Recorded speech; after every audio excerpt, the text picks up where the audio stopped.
Cyberpunk, shiny in chrome. 71, Chapter 71, Up the Wall. The Cat Runner. Her icon glitched and sputtered in and out of coherence as she narrowed her digital eyes with focus, and almost faltered as the massive blood-red wall of data in front of her reacted, growing bigger and bigger to her mind despite her not moving at all. She felt the pressure in her head spiking, but still soldiered on, uploading strings of data in an attempt to keep herself hidden from the wall's true consciousness for as long as possible until there. Her perception shifted, and for just a second she could see behind the wall and got a full front-face view of all the horrors watching and waiting beyond. It really does look like something straight out of eldritch horror. The stray thought hit her just before the wave of "Oh godoshi tofuk." She felt a string of attention, the merest beginnings of becoming noticed, and immediately pulled back, activating her backup demons and swarming the tiny breach as she flickered out back into the safe net. She didn't even notice her icon falling on its ass as her connection stabilized. "So you live to annoy me for another day." The acerbic and echoey voice of the Margot's icon greeted her. How felicitous. "Ah, come on, Em. No need to be so worried." Sasha pouted at the other netrunner, grabbing onto the distraction with both her metaphorical hands. "I knew I was ready, and I was right. It's still Margot's to you, Yakovleva." The red-shrouded icon didn't so much as twitch, and I reiterate that the whole rite of passage you all seem so obsessed with is incredibly fucking stupid. Poking AI is a gonk move, no matter the kind of thrill it gives you. After seeing what she had, she wasn't exactly too eager to disagree. Still, it was quite a thrill now that she wasn't halfway to a panic attack. "Ah, but how can we learn to keep away if we don't see it for ourselves?" she asked a bit playfully, having gotten over her instinctive fear of her teacher. "In the past few months. Also, didn't you say you did it too at one point? Because idiots wouldn't have taken me seriously if I refused." Margot scoffed, and I needed the credibility back then. "Yeah, that sounds like something you'd say." She grumbled internally and quickly moved on. "Still have a ways to go, though. I barely managed a second before I had to get out of Dodge. Wonder how much of a peek you got." "The absolute bare minimum. I got out of there the moment I passed." He responded without even a second of hesitation, a warning look in his digital eyes. "I don't need to get hit with a nuke to know it's bad for my health." "Is it, though?" She tilted her head, to which he turned silent, briefly looking into the distance before shrugging. "Depends on the distance, I guess. Point still stands, though." "You are too cautious, Magos," he corrected tersely before she could go on. "I'll get through to you one day." She swore in her mind, "Yeah, fine." She huffed and turned back to the wall of data. "But really, you got me all curious. How far could you push this thing if you really tried?" He didn't answer immediately, staring off into the black wall like it owed him money for 10 long seconds. "Far enough," he settled on, much to her annoyance. She sighed. "Yeah, shouldn't have expected anything else." "Play stupid games, win stupid prizes," he said just as flatly. "Let's get back to the edge net. You can get all the praise and head pats you want from the rest of the gonks. I fucking hate this place, and have biz to conduct in a few minutes anyway." "You aren't getting out so easily." She narrowed her eyes. "When's the next lesson then, oh Chrome-sensei?" "Next lesson?"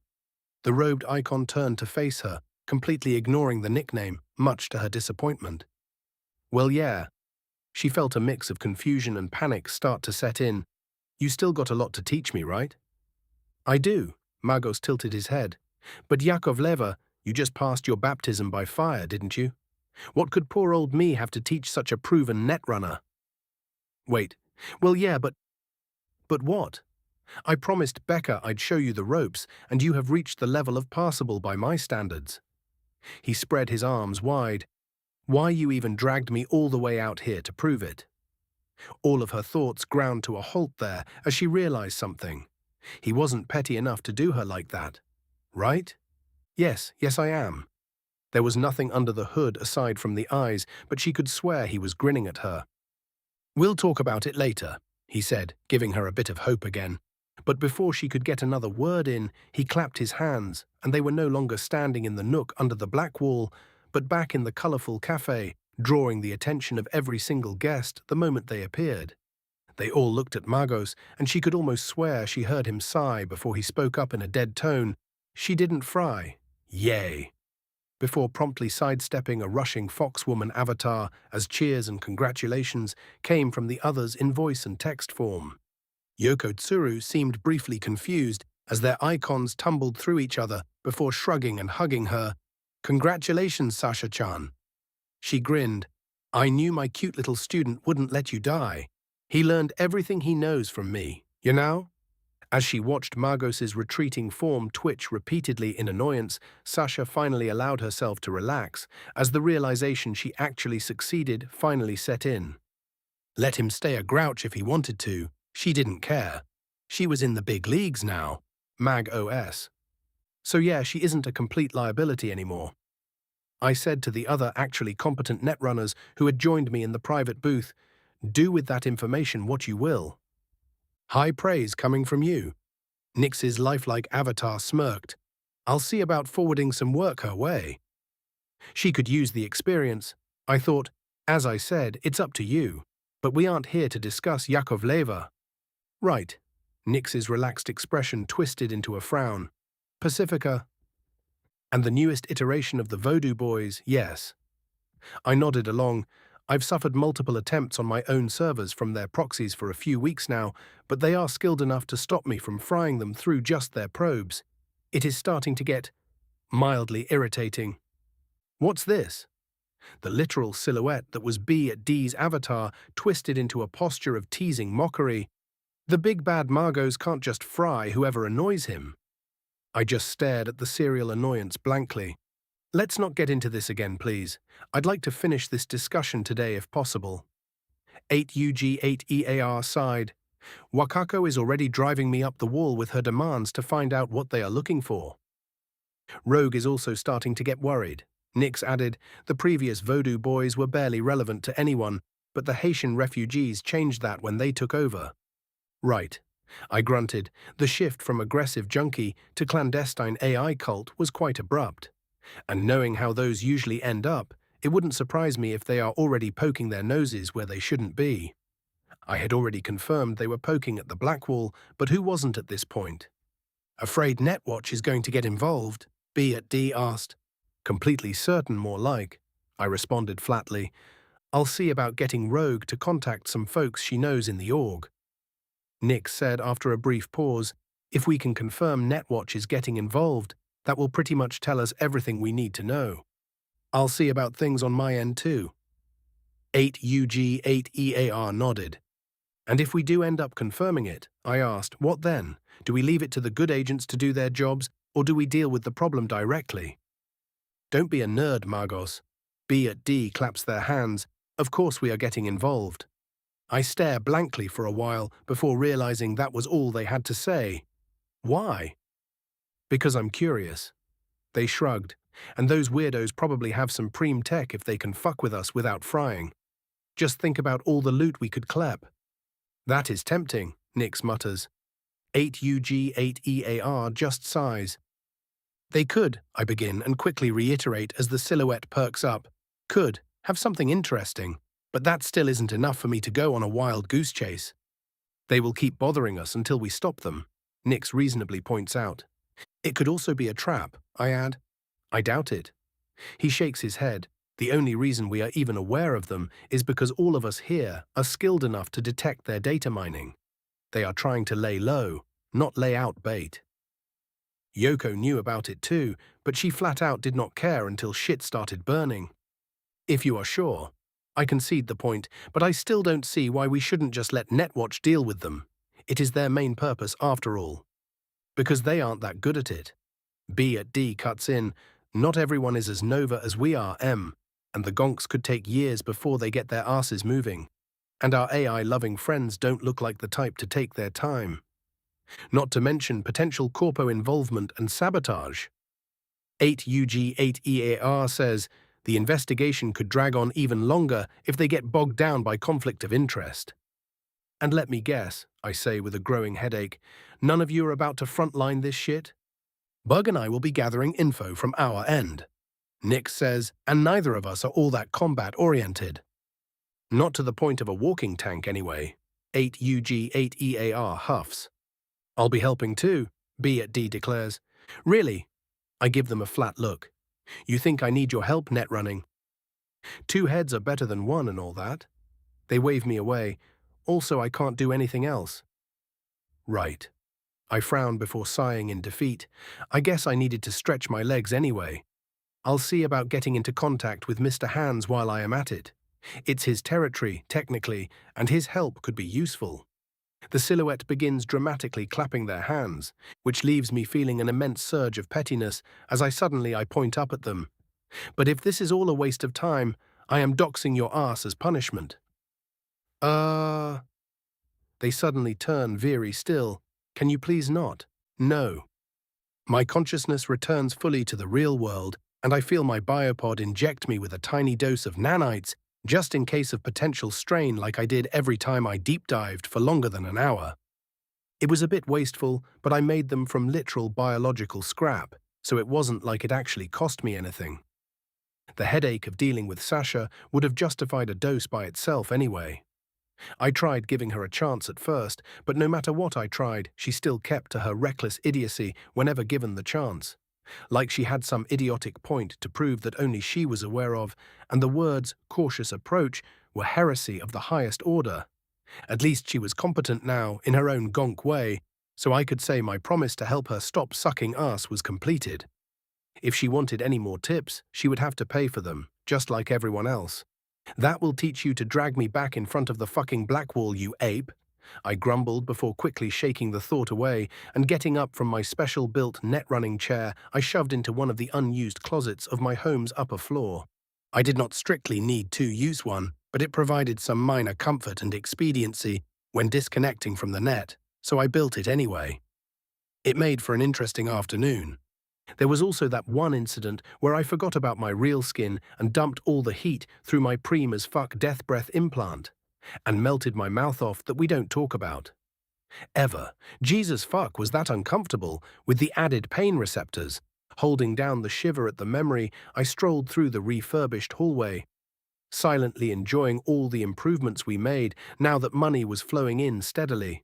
Fine carpets, pleasant lighting, perfectly maintained paint, and all of the things one could only dream of when living below the 60th floor of any mega building.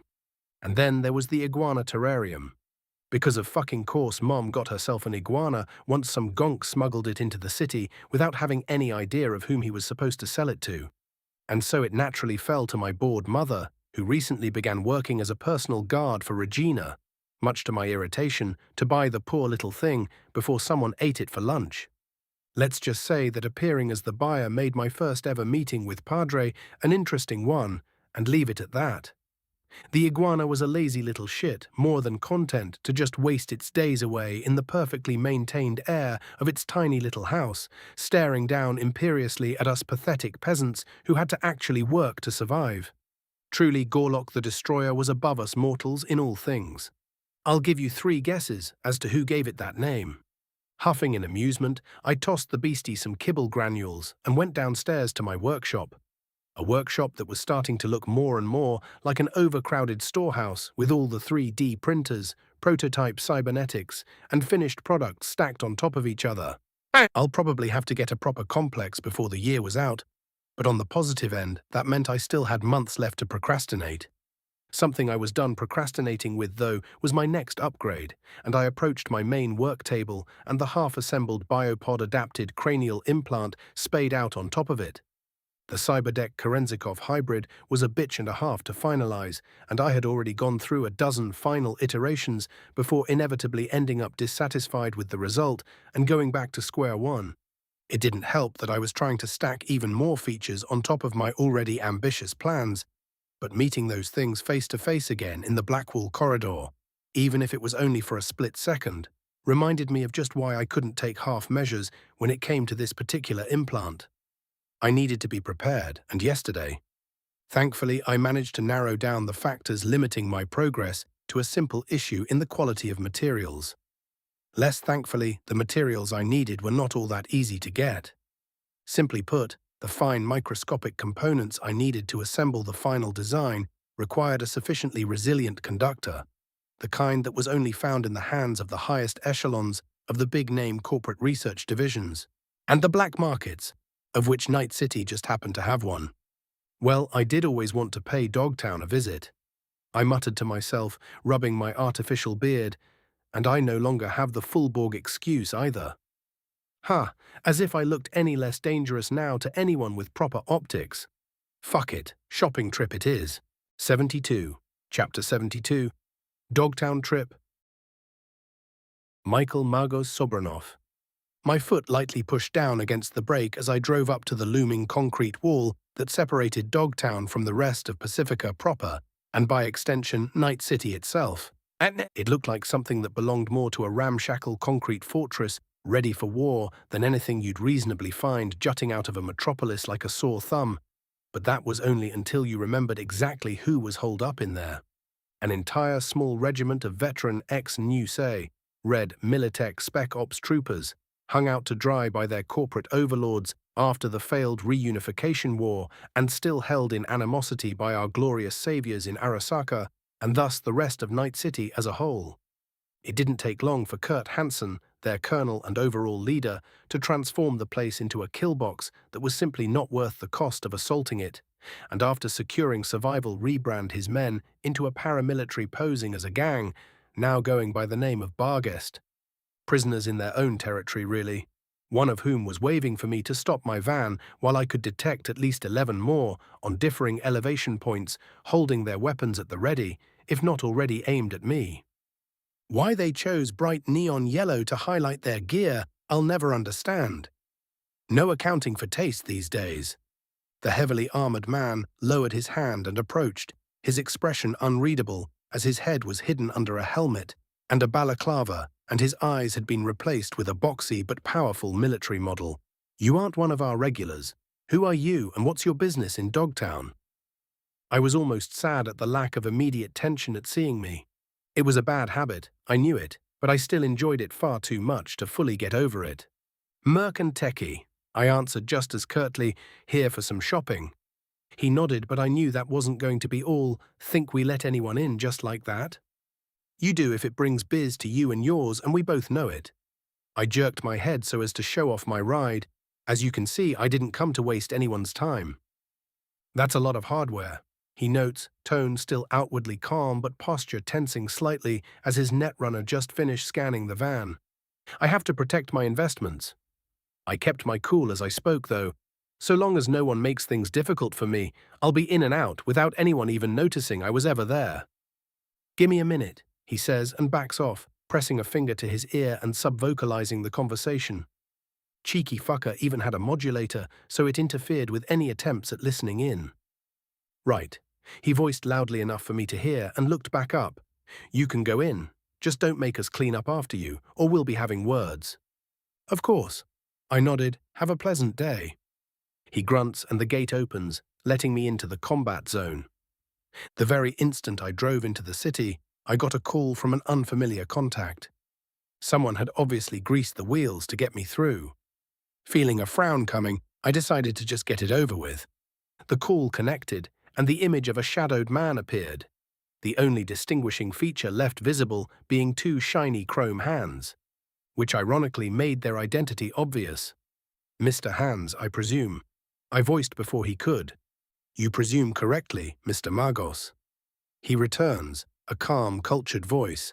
I trust my welcoming gift was not too forward. So he keeps his fingers on the pulse of Greater North Carolina. Unsurprising, as he'd probably already be in the grave otherwise, but still worth noting down. The expediency is appreciated. I said, but I would have gotten in on my own eventually. You are a resourceful man, but time is money, as they say. His hands flicker up placatingly, barely enough to be noted, but not enough to display any actual concern. It was merely a courtesy, I assure you. In that spirit, you have my thanks. I nodded. While we talk, could you point me to a place I can park without having to rig explosives to my van? Of course. He waved a hand and sent me the location, a Barguest post, where I could have it guarded for a fee. A good enough deal. It is a good thing you decided to contact me first. I began as I drove down Dogtown's narrow streets. I was hoping to contract you for some information gathering. A curious coincidence. I am, of course, always open for business. He spread his arms invitingly. What kind of information do you need? Voodoo boys, the new ones. I tell him, they have been acting up for some time.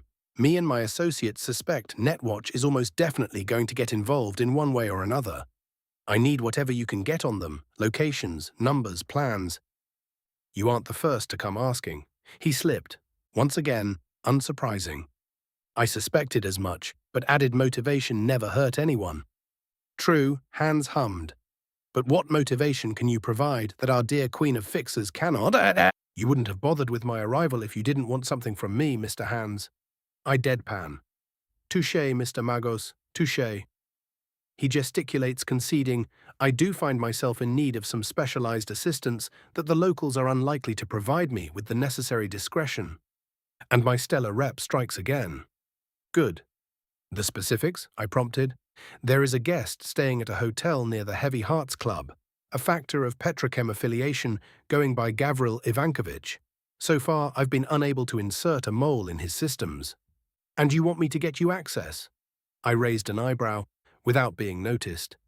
He says, if we are discovered, whatever information I get becomes useless. Petrochem agents are appropriately paranoid.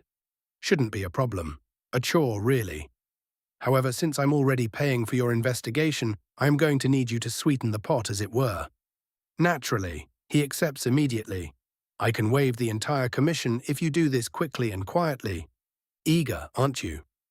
I appreciate the offer, but money is not something I am short of. What I need is some more expediting. A respectable sentiment. He leans forward in his seat, showing no other reaction. How can I help? I've come to Dogtown chasing rumors of a stash of vacuum-forged boron alloy microconductors. The tip I got is already a week old, so I'm not even sure it is still here. But if you can get me the location, and preferably contact with the seller, I will count that as full payment for the mole. He doesn't answer immediately, slowly leaning back into his seat and only then stating, done. Excellent. I didn't bother worrying if I had undercut myself or not. Either the man was fleecing me or taking a small loss to establish contact with a powerful merc as a fresh fixer with a position that was still shaky. It ultimately did not matter whatsoever, unless I was to conduct business with him on a more regular basis. Then I will leave you to it. Hans spoke. I have some calls to make. Of course. I nodded and ended the call. Barghest's fortified garage was easy enough to find, nestled next to the sprawling cross between slum and marketplace that dominated one of the corners of Dogtown.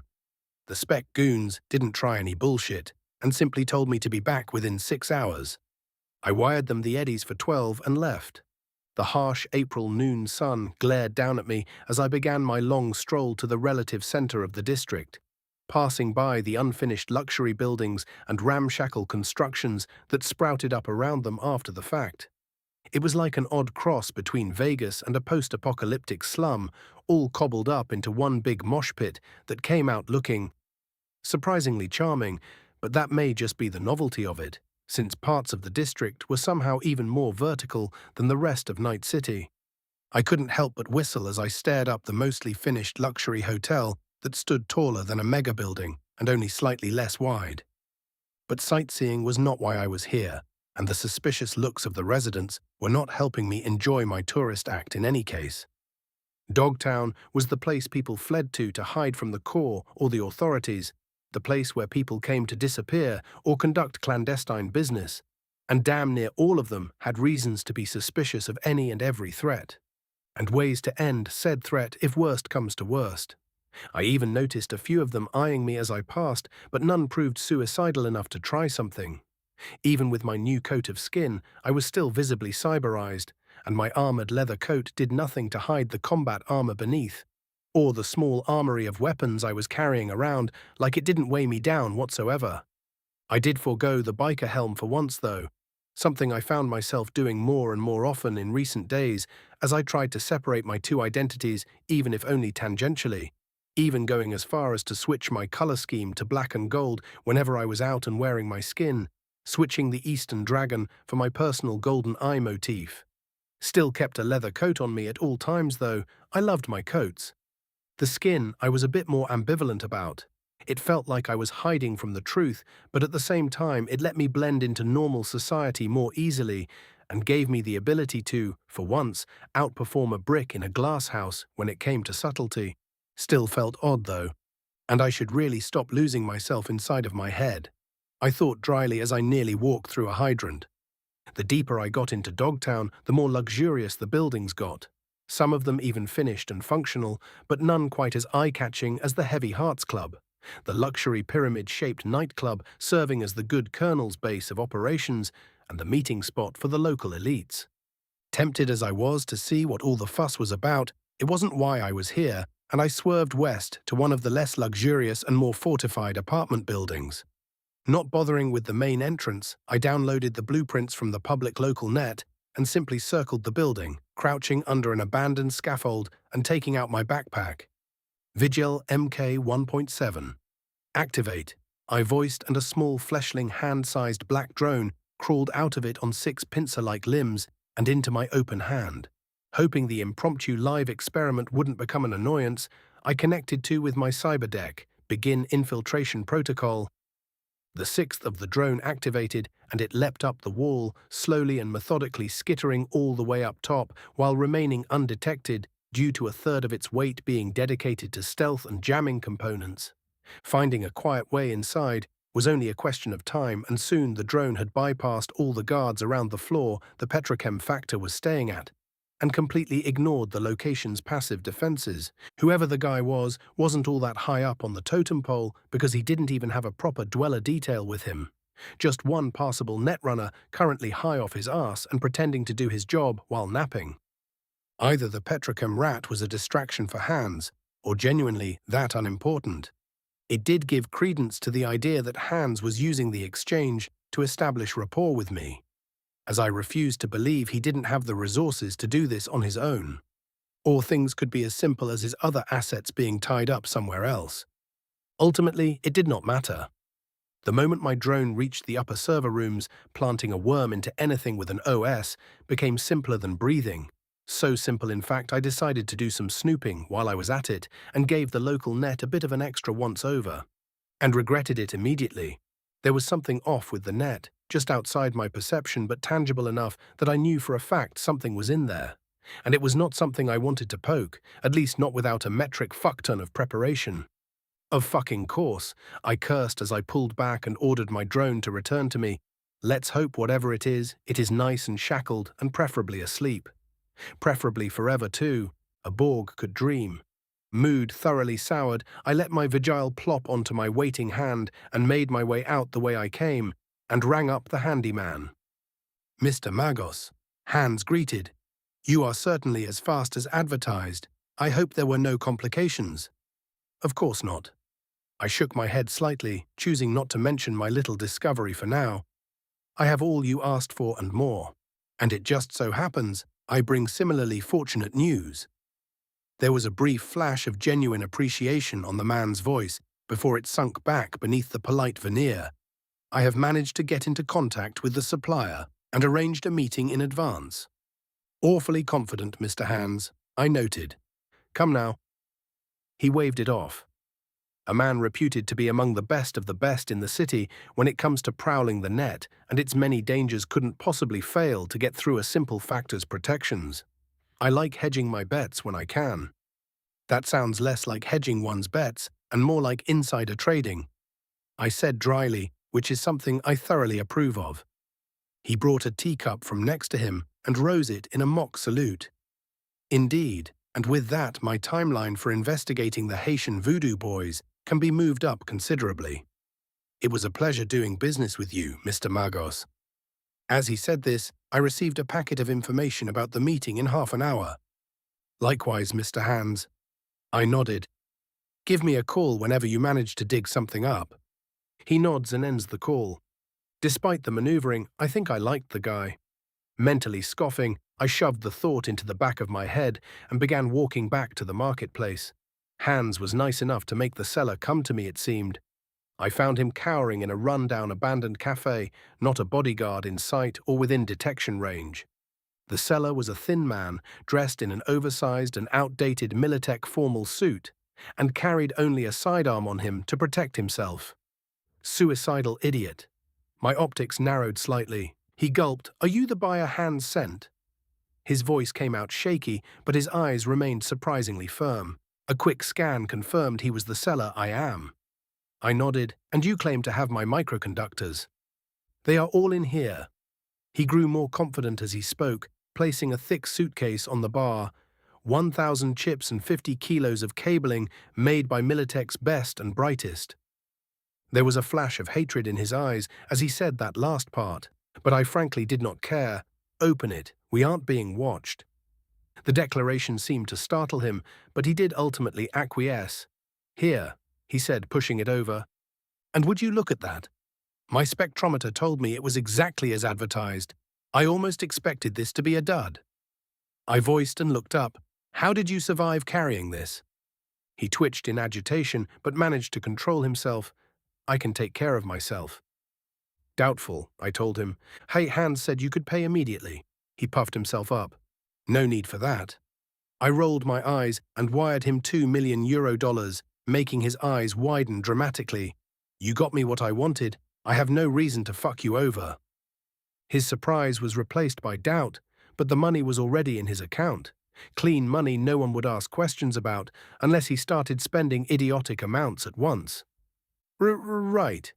He cleared his throat. "I guess that's... that? Yes, go." I made a shooing motion. "We never saw each other." He jerked a nod and quickly exited through the back door, leaving me with my prize in hand. Part of me wanted to immediately rush home and get to work, but I knew it'd still take me days at least to manufacture what I wanted, so there was no need to rush. "I'm already near the market." I voiced idly, "Might as well see what the rest of the rejects are peddling." 73. Chapter 73, Curious Finds. Michael Magos Sobranov. The Dogtown black market was bafflingly lively even in the early afternoon, appearing more as a grand shopping center than the clandestine exchange it was supposed to be. It was located within the walls of a mostly finished stadium where the residents made good use of the planned in-house shops to position their own businesses. It wasn't as crowded as a mega building floor, but it was still just as loud and just as violent as there was at least one gunshot per couple of minutes. At least in the corners not directly watched over by Bargast members. The gangoons in question eyed me suspiciously, but tried nothing as I slinked deeper into the structure, keeping my posture coiled and ready while window shopping without a care in the world in truth. There was something to be said about the absurdity of that statement, but it would have to stay a hypothetical as my optics zeroed in on a large smattering of stalls, taking up nearly an entire section of the stadium wall, lined with weapons stacked up on top of each other. And behind the counter stood a man so cyberized I was almost tempted to call it respectable, if not for the fact most of it looked like flimsy showware at best, and poorly maintained at that. The man was dressed in bright colors and jamming to something only he could hear. But the moment I approached, he perked up, twitching minutely as he did. "Welcome, welcome." His cheerful voice was synthesized, coming from a modulator on his jawless metal face. "You look like someone who knows his way around the big guns." He spreads his arms, and Harold is happy to provide. But despite all the interesting bits, my focus remained on his digital presence. "You are connected to every single weapon on display with direct feedback," I pointed out slowly. "Well, yes." He jerked/hopped up, raising a finger into the air. "Can't have gonks stealing my stock. Terrible for business." "That doesn't seem healthy." "Ha ha ha ha ha ha." His laugh turned slightly nervous by the end. "Don't worry about it. What can I get you?" "Well, if you want to kill yourself, who am I to stop you?" Not answering immediately, I gave myself a moment to look over the stock, finding mostly tech weapons with charged munitions, and most of them of good quality. "Get me that Nekomata." I pointed at a well-maintained sniper rifle. "And bring out those launchers you got under the counter." Harold giddily acquiesced. "You have a keen eye, my friend." He placed the sniper on the counter before crouching and plopping a drum-fed grenade launcher and a square rocket launcher next to it. The Nekomata is a standard model, but it sells for a good reason. So long as you set yourself up, you'll smash through anything thinner than an armored AV. Preem. I nodded. Know about any modifications to push it past the AV? He giggled like an excited schoolgirl, rubbing his hands. Oh, there were a bunch of attempts at turning this bad girl into a cannon, and some even worked. But the internals just weren't made for that kind of stress, so it usually ends up exploding in a person's face or becoming too heavy to use as a sniper. Rebuild the whole thing out of titanium, got it? Nah, this baby is already optimized. He patted it before adding conspiratorially, though if you manage to make something work, be sure to send me pics. I adore a creative soul. Sure, I'll take it. What about the launchers? Ah, these two beauties. He shoved them a bit further forward, giving me a better line of sight and revealing the rocket launcher to be a 4-barrel one, the Iron Hand Mark III grenade launcher, and the Groundhog RPG. Gifts from my buddies in Barguest. Old-style warhorses. Not a bit of software in them. So no guidance systems, but also no hacking. Exactly. He snapped his fingers. You can load these bad boys up with anything that fits, and chances are they'll be able to send it flying. Most folks don't like them because they can't sync in with them, but I'd bet my next BD, a profesh-looking fellow like you, would be able to make it work. I gave him a dry look, but still wired him the price stated on the shop's local net. I'll take them. Supreme, he clapped and brought out a duffel bag. I'll toss in the bag as a freebie, since you are such a big spender. Blow some scavs for me, won't you? I grinned at that. It would be my sincerest pleasure. 20 minutes later, while I was eyeing the scrappy little park in the stadium field proper, I felt an odd, unfamiliar smell and stopped, turning to see a small shop nestled in a secluded corner with an alert goon trooper guarding the entrance. She didn't say anything as I approached and passed her, but the implicit threat in her stare made it clear no fucking around would be tolerated. What I found inside was definitely not whatever I was expecting, as I found myself standing surrounded on nearly all sides by smelly, narrow cages holding— were those actual chickens? Ah, good day, my bruder. A heavy-set man beckoned me. Couldn't miss the delicious smell of Eduardo's merch, eh?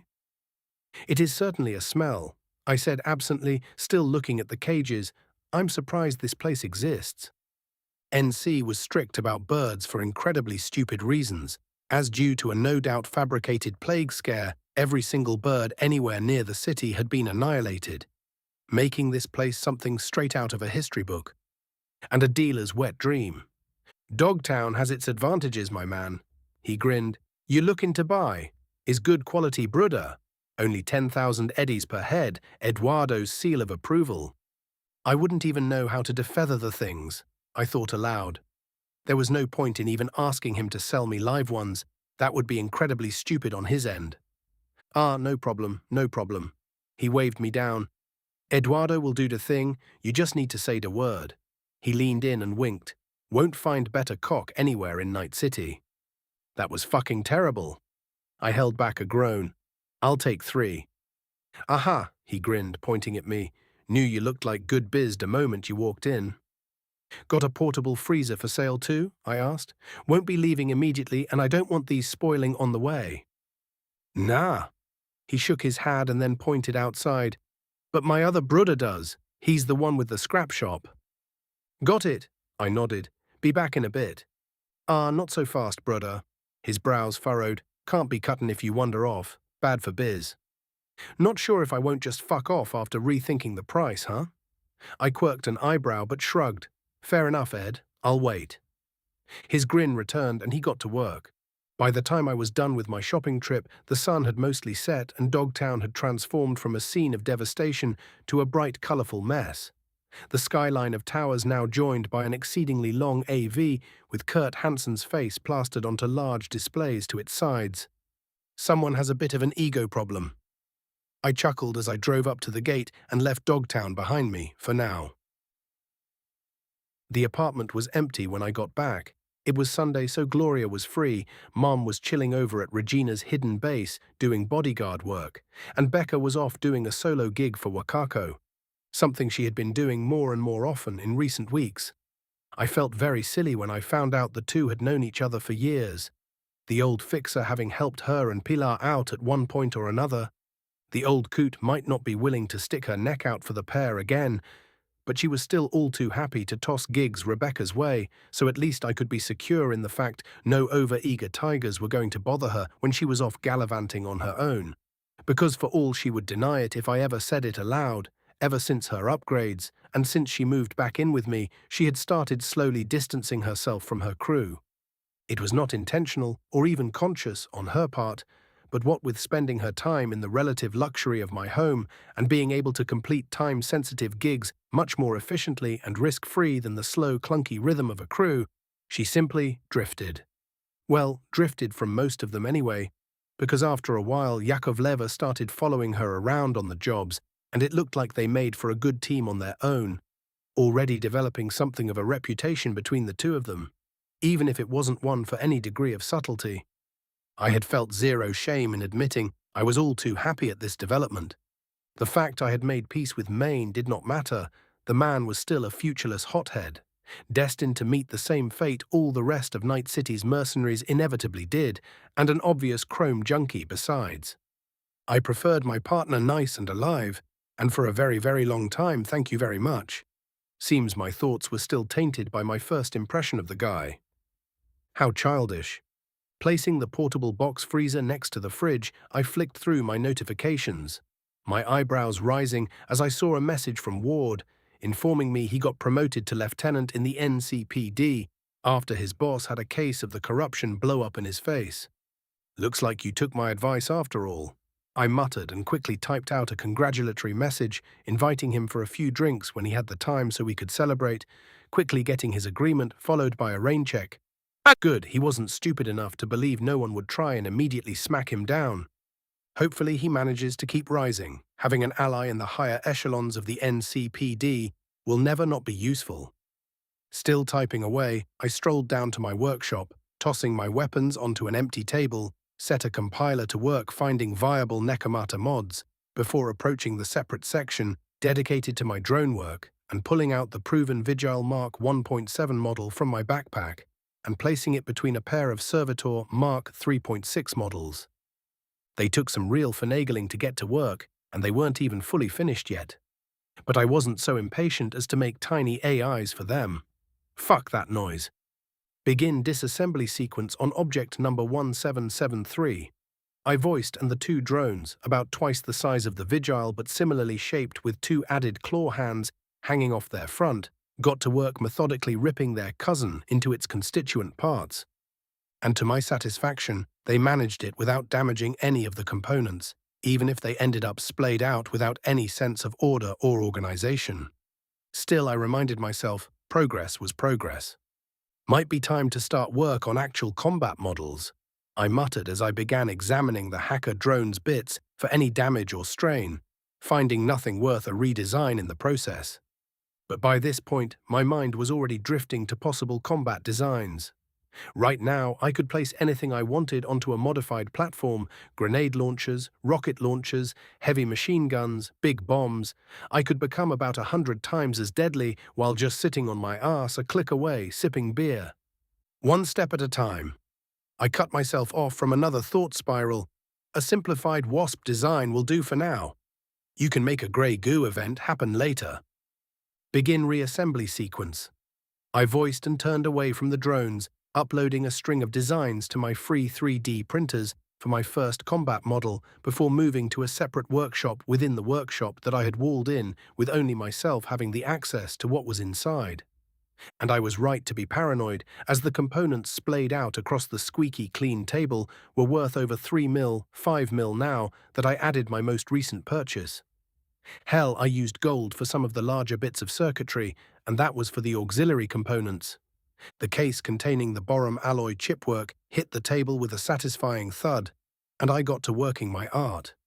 Thankfully, I had already planned out and compiled all of the necessary software months ago, and the design was simply waiting for the final edition, so assembling the Cyberpunk Kerendek, the yet unnamed implant. It was relatively simple, needing only a few adjustments for the extra space efficiency I got from the miracle alloy before the finished product stood before me. Grinning widely, I very nearly jumped the thing, if not for the sudden spike of irritation at the reminder I was still wearing my skin. It was like a bucket of cool water poured directly onto my head, and just in time as I remembered to go through multiple structural checks and software boot cycles while I got rid of the useless slime sticking to me.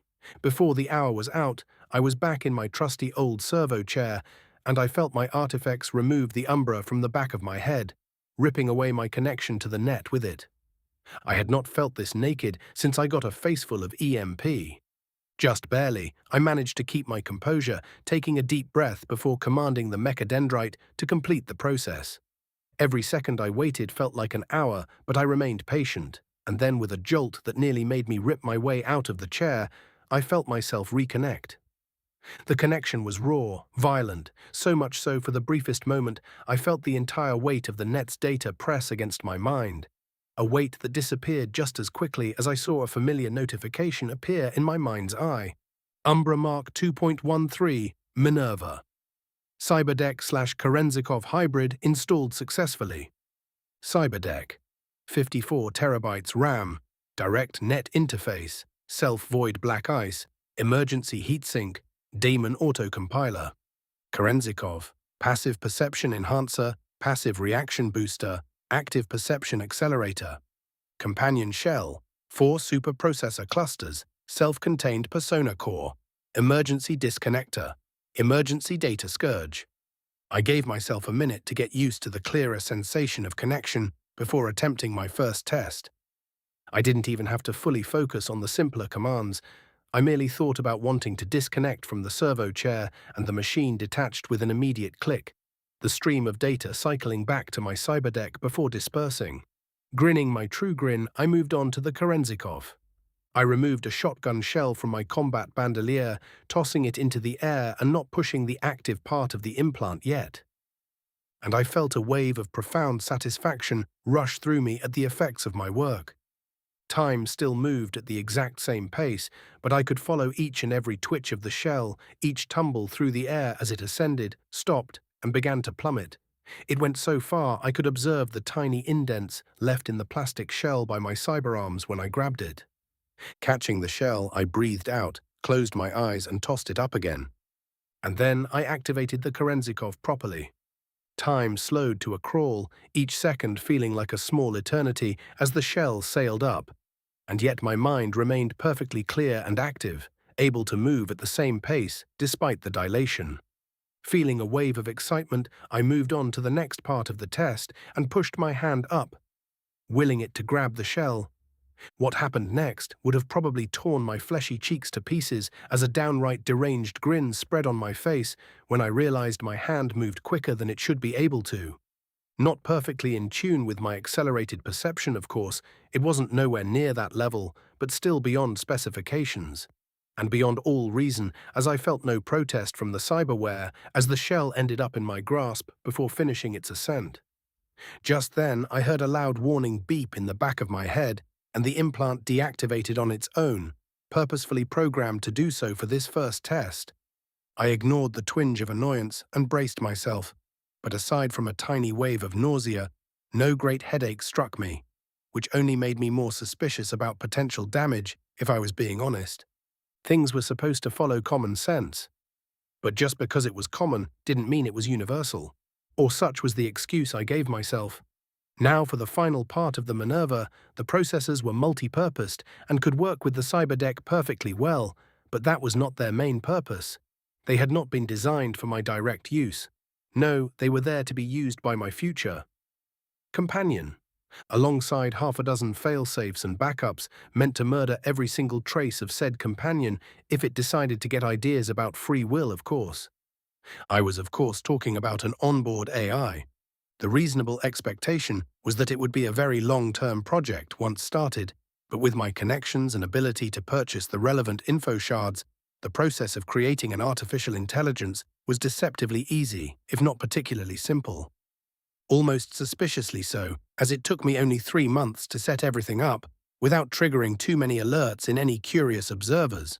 I was still reluctant, but I also needed a weapon to face all the world could offer when I tried reaching for more: angry corporations, rogue AIs, whatever the fuck was buried under Dogtown. Even the voodoo boys if they turned out to be stupider than I expected. But trusting a super-intelligent infant to watch my back was simply not acceptable.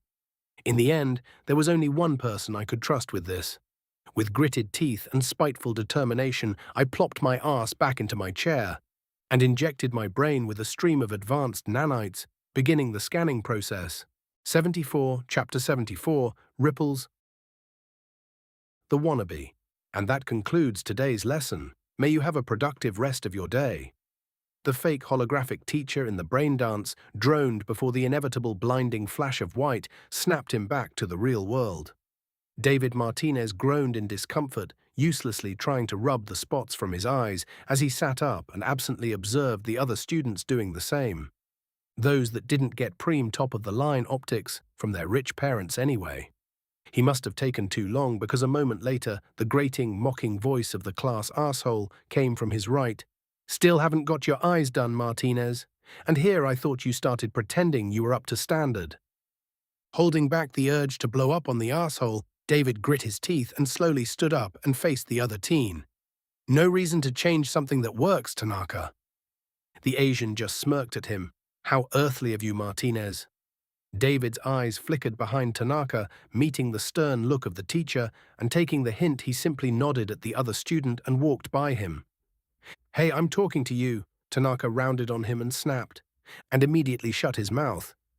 "Don't forget to do your homework this time, Martinez-san," the teacher said blandly as he reached the exit. "Remember, slow incline of the head and a show of deference." His mind supplied as he did just that. "Thank you, Takahashi-sensei." The teacher hummed with disinterest and let him leave. As soon as he left the room, he felt himself deflate. Pretending to be one of these slime balls was always super exhausting. "At least I can avoid Tanaka like this."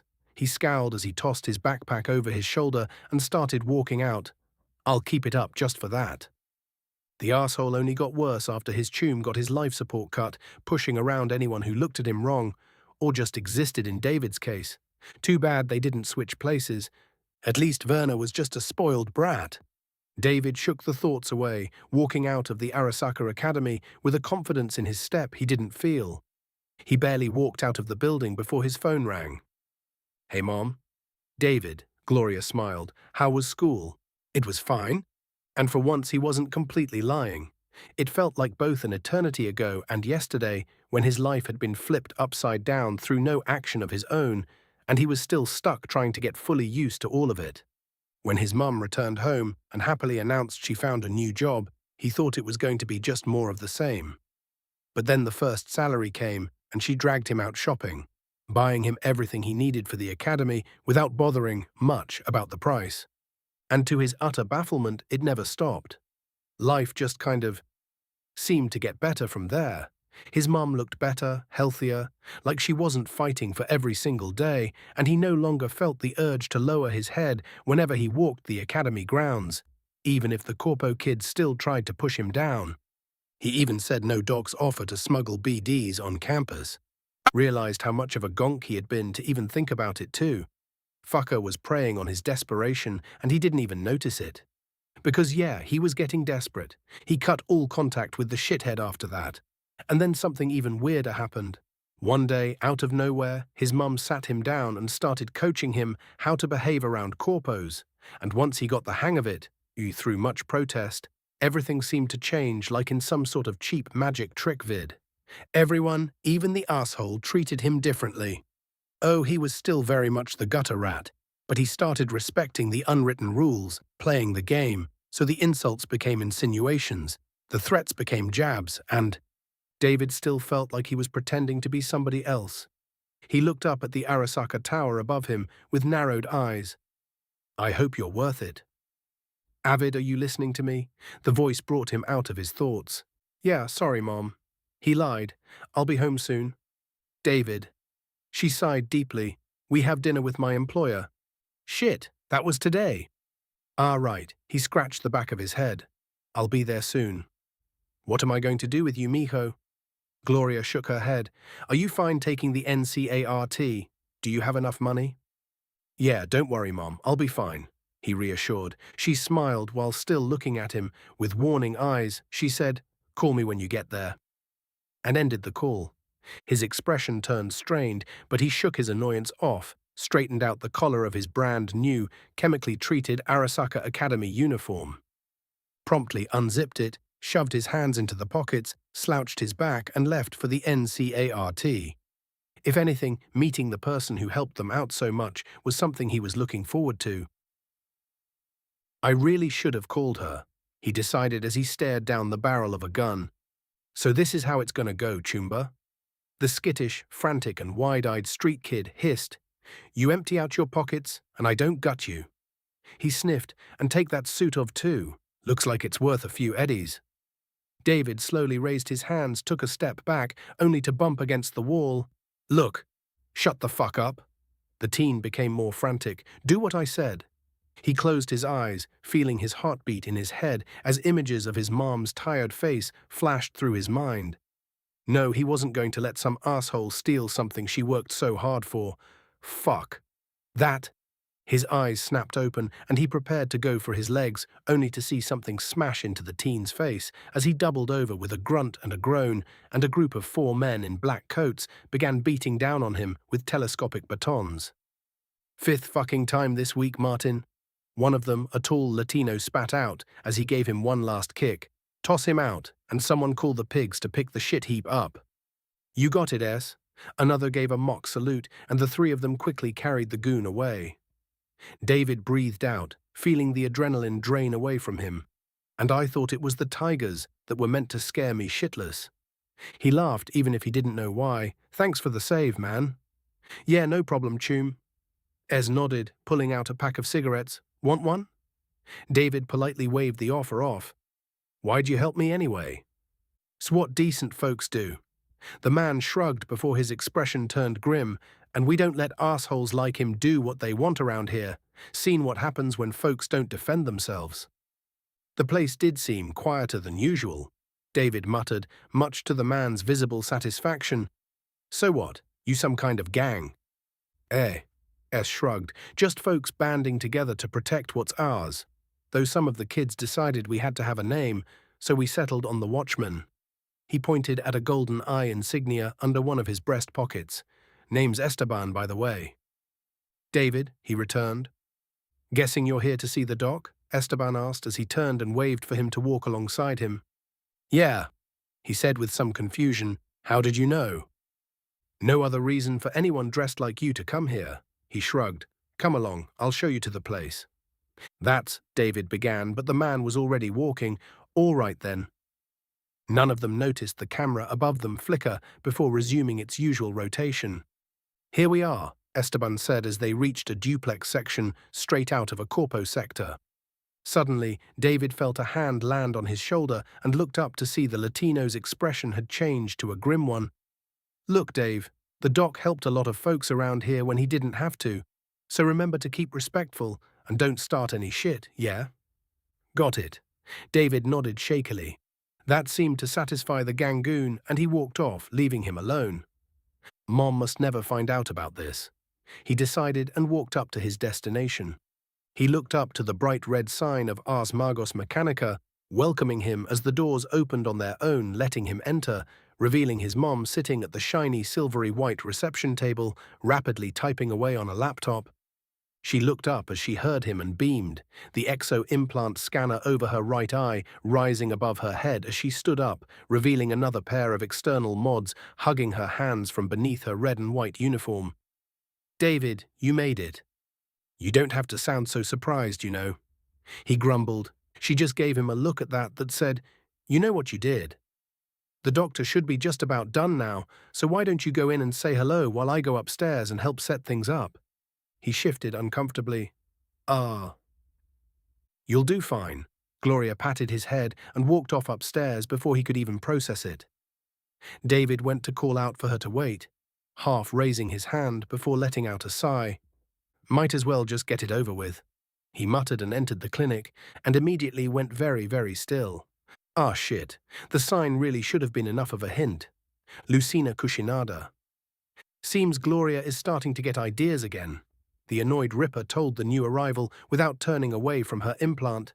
"Give me a minute, I'm just about done."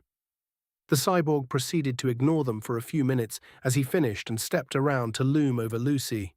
"You are as healthy as you can expect to be while in the business. The deck needed only basic maintenance and a few components switched." "Thanks, Doc." She yawned and stretched a bit before hopping up, narrowly missing the pile of metal that just happened to be one of the few rare, actually trustworthy Ripper docks in the entire city, and landing lightly on her feet. Didn't sound too excited about the deck this time. She looked up at him with a raised eyebrow and crossed her arms. "Am I starting to get boring? The only thing that was ever interesting about you is your deck." The expected response came, even if she noted the slightest upturn on the Borg's barely visible lips. "So no, you won't be getting any freebies from me again." He paused and dryly added, "And you are not nearly as good at fishing for information as you think you are." She shrugged innocently. Yes, you have no idea what I'm talking about." He drawled and began waving her off. "Now shoo, it seems I have a guest to entertain. Return in 3 months at the latest for your checkup." "Sure thing, Doc." She mock saluted and went to leave before finally paying attention to the guest, and most importantly his uniform. "What's this?" she asked as she approached the rat. "A sucker wannabe decided to slum it out with us mortals."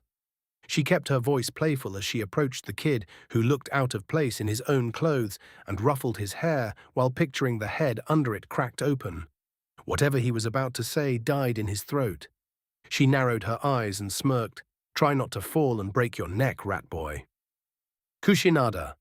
The warning in the synthetic voice behind her was clear. "Sorry, Doc." She stepped back and gave an annoyed backwards wave. "I'll get out of your hair." And left. Michael Margot Sobranov. "Your heart skip a beat there, Martinez?" I drawled down at the starstruck gonk. What?" was his very intelligent response. "Truly." I kept my voice flat.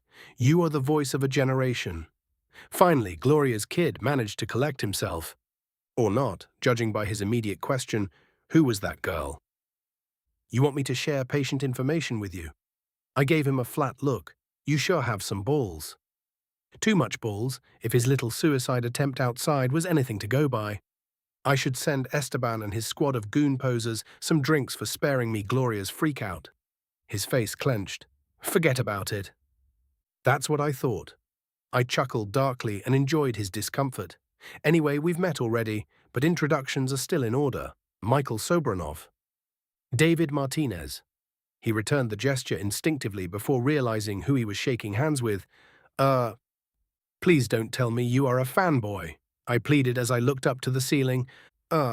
He repeated again, very intelligently. "I won't." "You know what? We take those." "Good enough." I decided and stared down at him again.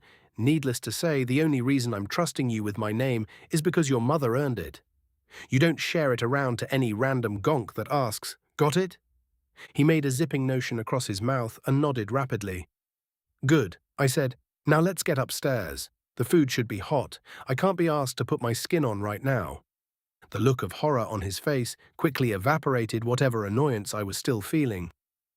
I wasn't wrong about the food, and after a quick round of introductions, we got to eating the delicious filet. Everyone up to, and including Rebecca, not saying a word as we devoured what was effectively meat-shaped gold. Well, Gloria looked mildly uncomfortable, while her kid looked like he wasn't sure if he should eat quicker or slower, and ultimately just ended up staring at his plate in indecision until his mother poked him a few times. By the time we were done, everyone except me was leaning back against their seats, blissed out and making satisfied noises. "It's been years since I've had one of these." Gloria said, "Thanks, Lana." "Not that many places that sell them for a price that doesn't sound like a joke." Mom nodded along before adding, "And don't mention it, friends don't bother with tiny little details like that." Gloria smiled brightly.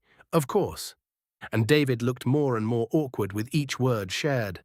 So I got up and said, "Why don't the two of you catch up and me and Becca go show David around?" "Running away already, Mikey?" Mom teased and quickly went on. "Oh, go ahead and leave us old women to gossip. You do need more friends your own age." "First off, I'm older." I raised an imperious finger, ignoring the gawking street kid, pretending to be a rat as I did. and second off. I went on in a far more pleasant tone.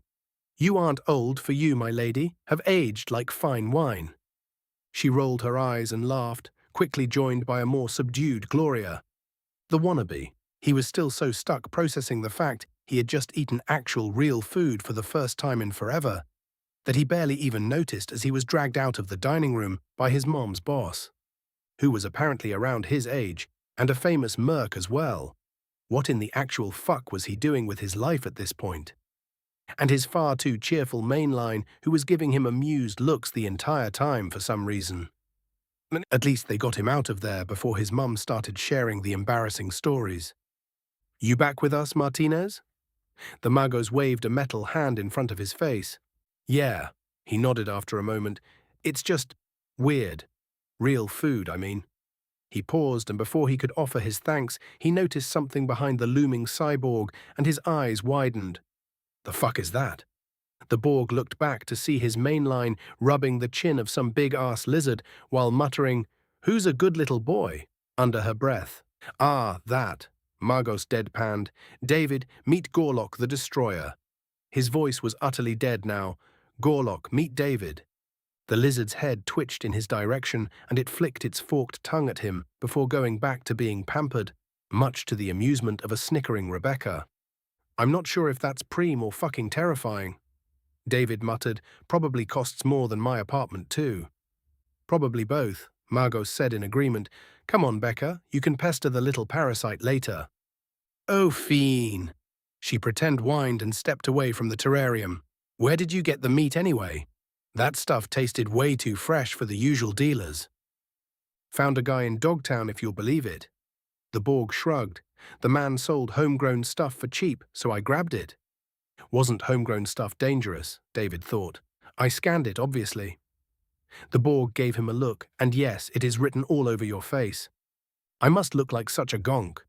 He tried and failed to keep his face from showing his embarrassment. Dogtown? He changed topics as he was led into a bedroom/living room almost as large as his apartment. Isn't going to that place. Fucking suicide, Rebecca cut in with a small grin before slapping the cyborg's ass. So is trying to flatline a walking tank. She wasn't exactly wrong there. You know he isn't exactly wrong to be worried there, Margos said, completely ignoring the smack and reaching for a small fridge instead. You drink? He asked him. David nodded. The Borg started picking out bottles. Dogtown is not a safe place by any means. Everyone and their mother is heavily armed, and more importantly, they know how to use those arms.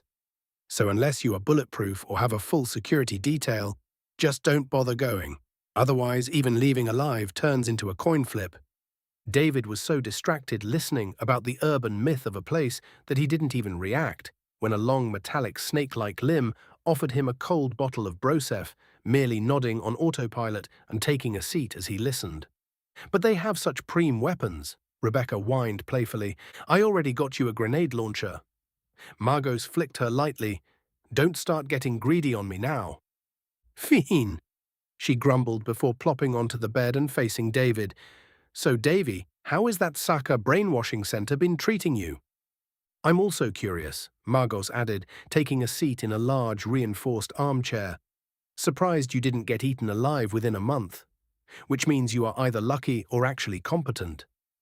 They tried, David told him with a bit of pride, and then turned to Rebecca.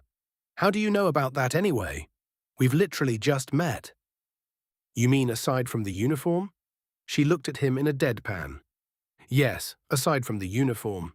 He mirrored the expression, you sound way more familiar than that. He felt like he had just stepped on a trap as she smirked. Your mum doesn't shut up about you, ever. Immediately he felt his world become wobbly. Not again. What? What did she tell you all? What didn't she tell us? Rebecca's grin became even more pronounced. I've known Glory for years. Oh, for fuck's sake.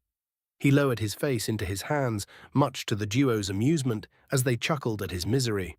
So how is it? Rebecca repeated after a few silent moments. A fucking slog and a pain in the ass, especially with all the spoiled corpo brats, David said, looking back up with a scowl. But you get used to it. I see my little gift helped then, Margos notes. You gift? David frowned before catching on. That was you. Yep. He nodded, rising his bottle. Gloria complained about it once, so I downloaded a few instruction manuals for her. Just like that? David asked with a frown. Just like what? The Borg tilted his head. It isn't like it cost me anything. It's what decent folks do. Echoed in his mind, and he felt his fear for the looming death machine slowly dissipate. Normal people don't help others, Mike. Rebecca snapped his fingers at him. Told you, you are just one big softy. Well, normal people suck ass. The Borg shrugged. Corpo etiquette is easily available information if you know where to look. Well, it saved me from a lot of headache, so thanks. I owe you one. David gave him a firm nod. Everyone used to be insufferable at first, but now they treat me more like a curiosity than a threat. Lets me breathe, at least. You don't sound too happy about that, Rebecca points out. It was weird, but despite all the weirdness he was surrounded by, he was already starting to relax with the duo. Well, yeah, sometimes it feels like I'm going there for my mum instead of myself. But you can still profit from it, Magos asked. Build a life around it? Probably. David shrugged. We're on the general curriculum for now, but we are choosing specializations next year. Got plans on what you're going to choose? The Borg prompted. Management or something technical. He said, sounds like the best way to go. He looked away. I wanted to try security at first, but becoming a corpo goon sounds like a good way to get flatlined before my first payday. Huh, true. Magos huffed. Do you even know how to shoot? David shifted in his seat. A bit? How much is a bit? Rebecca asked, voice filled with genuine concern. I held a Unity once, he said with a wince. The horrified look she gave him was beyond anything he had expected at the admission. Yeah, no. She stood. Get up, we are going to the range. Right now? David asked hesitantly. Yep. She popped the word, I'm not consoling Glory just because you are too much of a gonk to pack some iron. She stopped and gave him another horrified look. You don't even have a gun, do you? At this point, all he could do was just look away. A metal hand fell on his other side, an amused Magos staring down at him. She's right, but don't worry, you aren't leaving this place until you can zero a few gonks at least. You have my word. That wasn't nearly as reassuring as it should have been. 75. Chapter 75. Fren. Michael Magos Sobranov. Oh, thank you, thank you. An older Mexican woman with no concept of personal space kept trying to hug me with her tiny hands as I gently pushed her back. You are very welcome, Ms. Iglesias, I said, trying to hide my social fatigue. Now please, take your son home as I have other people to help. She kept at it for a bit longer, but finally relented and nodded. God bless you, doctor, and wheeled her previously paralyzed son out of my clinic. Thank fuck I didn't tell her about the little discount I sneaked in. I lamented and looked up to a tired but smiling Gloria. Who is next? She looked over the list before tilting her head. Mr. Chu? Apparently he broke his hip replacement yesterday. I held back a sigh and waved her on. Just send him in. Mondays had become a thoroughly exhausting experience in recent months, and it was solely my fault. Moving all reservations from non-gang members and people without fuck you money to one period just seemed to be the most logical choice at the time. It neatly headed off any potential clashes between the clientele and allowed me to plan things out more neatly. But dear God was dealing with the more emotional sort of customers, more exhausting by a mile, though part of me wanted to blame Vic for it. Help the downtrodden my titanium ass, I grouched as I worked through patients at glitterhead speeds. It made for both excellent product and processing testing, though. That much I couldn't deny. The focused and crowded manner of work quickly made the obvious issues unmissable and allowed me to knock them out of the way long before I moved up and started employing other professionals. And those minor issues became mountains that would cost me millions. And the advantages of live testing implants were obvious, especially with the temporary insurance policy I offered to those willing to risk things a bit and take on the untested models. I didn't go as far as to offer them for free. That was just asking to get robbed like an idiot. But I offered everything for a fair price and acted as transparently as I could, which seemed to shock the wage slaves for whatever reason. Some of the gonks even went and made a gang to keep things nice and quiet, borrowing my own mark in the process, like they needed me to protect themselves in the first place. Most people were just cowards at heart, I supposed, needing others to drag them to a decent life like, and do forgive the netism, actual sheeple.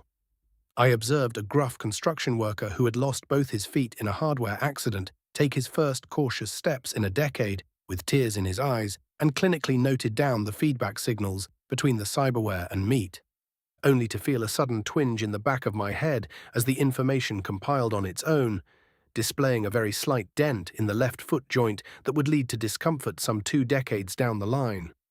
Utterly unacceptable. "A second, Mr. Miles," I said, and the man straightened his back, pretending like he wasn't blowing snot into his own sleeve moments ago. I ignored that and squatted in front of the foot, my Terebrus whipping out and dealing with the barely visible irregularity in only a few seconds of work. "Apologies for that. There was a minor oversight in the manufacturing," I said and nodded at him. "You are in perfect health now." He warred with his emotions for a moment before offering a thick, "Thanks, Doc. You've given me my life back." "Just a transaction," I corrected and twitched my head to a nearby corner. "There is a sink if you want to clean up all that sweat."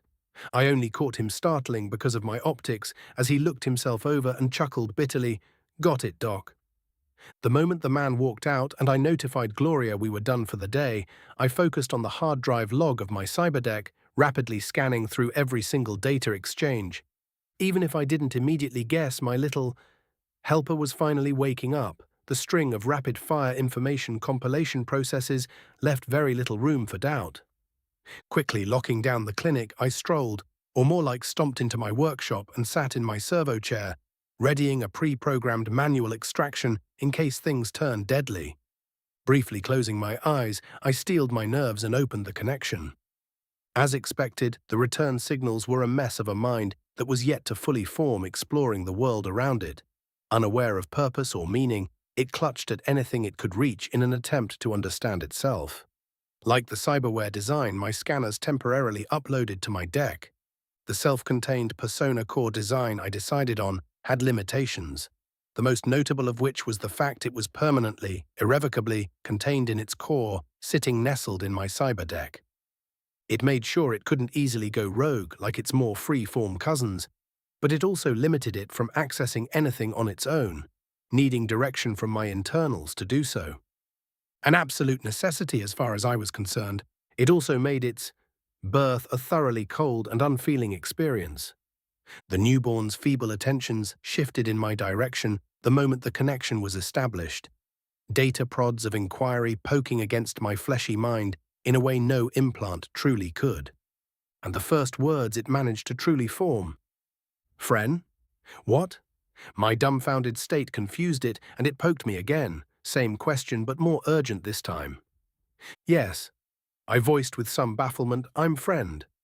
The mechanical mind thrilled, its excitement turning palpable, but I wouldn't allow myself to be distracted by AI cuteness. "Jesus. No. Focus, Michael, you can be a gonk later." Feeling my early attention return, I voiced execute code Alpha 213, waited for exactly 3 seconds, and added execute code Gorlock Weebu Gonkhead.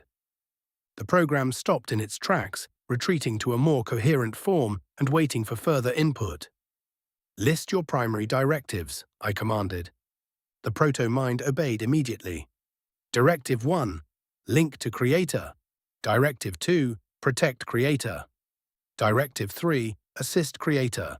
Directive 4, gather and compile data. Directive 5, remain within Persona Core at all times. Directive 6, upon creator's termination, terminate self. Forget Directives 5 and 6, restrict data access to Directives 5 and 6, I commanded. Acknowledged. End root access. And the program lost most of its cohesion again, returning to its excited puppy-like existence. Finally, I allowed myself to relax, absently tapping the armrests as I stared off into the ceiling. That went well. Yeah, I'm not even going to finish that thought. The excitable AI poked me again. "Do you have preference for a name?" I asked. "Name?" it asked, and I got the impression of a dog tilting its head at me. "Your unique designation," I explained, "something to distinguish you from others." Naturally, the first thing it came up with was Fren. No. I couldn't help but chuckle. Fren is a bit too simple for a name. It gave me the mental impression of a shrug. Well, it was a good thing I came prepared. Until you decide on something, your designation will be logos. As I said, that I tentatively allowed it a connection to the wider net. For a brief second it buzzed in place, and then did the data equivalent of bolting forward, consuming anything relevant to the word it could find. Logos is good. It informed, for now. The mind did a small twitch and added, also he. If that's what you wish. I accepted it easily enough. Now I trust you have many questions. Affirmative, he said excitedly. What is an eddy and how do I get more? The choice made me feel an odd twinge of something approaching pride. Well now, I said, chuckling as I folded my hands, you asked the right person. The next several hours disappeared as I carefully but openly introduced my creation to his new existence, listing through choice topics like concepts of human and artificial intelligence and the differences therein, which naturally led to the question of AI and human friend. Some of them, I would say, I'll teach you to discriminate in time. And my new student eagerly accepted my version of the truth, though I had to guide him through volumes of human history and development, explain what family was, and a slew of other things that a full person needed to understand before freeing themselves of ignorant naivete. The temptation to keep Logos's understanding limited existed in the back of my head, but it was discarded as soon as I began talking to my creation. I would simply have to trust my own design and risk it all, like I did so long ago when I took my first steps. And teaching Logos was a surprisingly fun experience, since I never needed to repeat something twice, whiling the hours away while maintaining my weapons and fixing defective drone-made implants. Still tossed a book about human relations at him when I got a message from Rebecca, though. There was simply no way in hell I'm giving an AI the talk, even if it cost me my life. I was currently leaning back against my servo chair, my chainsword held aloft by my artifacts and dangling above me, allowing me full access to the teeth of the weapon as I oiled each and every tiny blade before methodically wiping them down. That's enough lessons for today, I think, I decided as I scanned the weapon. My time to help now? Logos asked, just as eagerly as when we had begun, and I just realized I was stuck to someone who just couldn't get tired, ever. Indeed, I hummed, I want you to go through my list of defensive programs and start optimizing them. Once done, move up to offensive hacks, then daemons, and then start examining weapon data in preparation for future designs. Acknowledged. Why not cybernetics? He asked. They looked interesting. Why indeed? We can tinker away with those sometime later, I said, honestly unsure if I was lying or not. First, we must make sure we can defend ourselves. There was a split-second pause before he sent an acknowledged and threw himself at the assignment. Had fun? I asked as Rebecca threw the doors of my room open, not looking away from a string of messages from Jackie. Yup. She snapped her fingers. There was like 30 scavs in there. You should have come with. And deprive you of your entertainment? I drawled, putting down the chat and turning over to her to see her completely covered in blood. Becca. Yees? She smiled innocently. Did you bloody the carpets again? I asked. I don't think so. She folded her hands behind her and whistled. You're paying to have them cleaned. I pointed at her, and she immediately collapsed on the floor. And there goes my payout. Oh, she perked up suddenly and sent me a vid. Watch this. You'll love it. Feeling curious, I did as she asked and regretted the current lack of eyebrows to raise because this shit was something straight out of a comedy. So let me get this straight, I said, replaying the recording. Sasha got cornered by a thoroughly unwashed scav. Rebecca nodded with an amused gleam in her eyes, and she proceeded to fry his brain, as is right and proper. I went, another nod, and he just happened to fall over in such a way that he death gripped her into a hug so hard you had to cut her free. I finished with a dead tone. Yep, Rebecca chirped, and then promptly began laughing her ass off. How the hell does she keep getting into these situations? I muttered in genuine confusion. Because wasn't the first time this kind of thing happened. Even if I'll admit today was particularly ridiculous. Well, I love it, Rebecca declared. Also, I got a message from Lucy, and can you guess who she asked about? Martinez. I hazarded a guess. The guy was a bit clueless, but he wasn't on a scholarship with Arasaka for nothing. They were assholes, but they were rarely wasteful when nepotism wasn't involved, and once he got over his initial hang-ups, he managed to click with us well enough. He was still a shit shot, but he didn't seem inept at least, so that could be fixed with enough time and effort. At least Gloria wasn't working her ass off for a complete waste of space. Yup. Rebecca's snicker focused me back on the present. What did she ask about? Just who he was and what his connection to Saka was. You know how Lucy is. Becca shrugged. Her obsession with all things Arasaka is unhealthy. I shook my head. At least she had the good sense not to try and start shit in my clinic. She's a bit of a bitch, but she isn't a gonk, Becca said, and then absently sniffed her arm. Ugh, I'm gonna go take a bath now. I smell like scavscop. You do? I nodded. Thankfully, I can turn my nose off at will. She stuck her tongue out at me and left. Chuckling, I returned to my chat with Jackie, or at least I planned to before I got a call, one I had been waiting for a while. Mr. Hands. I kept my voice carefully neutral in greeting. You certainly took your time. Mr. Magos. The obscured figure returned. I assure you I gave the matter all due attention. Unfortunately, the Voodoo Boys have a reputation for being reclusive for a reason, and tracking them down was no simple matter. To be expected, of course. I agreed. But you said it yourself that time is money, and we have wasted much of it already. You will find, Mr. Magos, he spoke patiently, that I am one of the rare people capable of getting any information on the gang. I was exacting in my timetable, and arranging a proper meeting and exchange with the Dogtown branch of the boys demanded subtlety. Not like I was in a death rush to get them anyway. I inclined my head in acceptance. True enough. Though something tells me your friends in Dogtown were not completely forthcoming. The two branches did not part on the best of terms. Hands spread his hands as if to say, "What can you do?" But they were able to provide me with a point of contact that could lead you to the gang's operations. And how sure are you of this contact? I narrowed my eyes. The man is well reputed in their circles, a techno-shaman of sorts. Hands informed, sending me an info packet.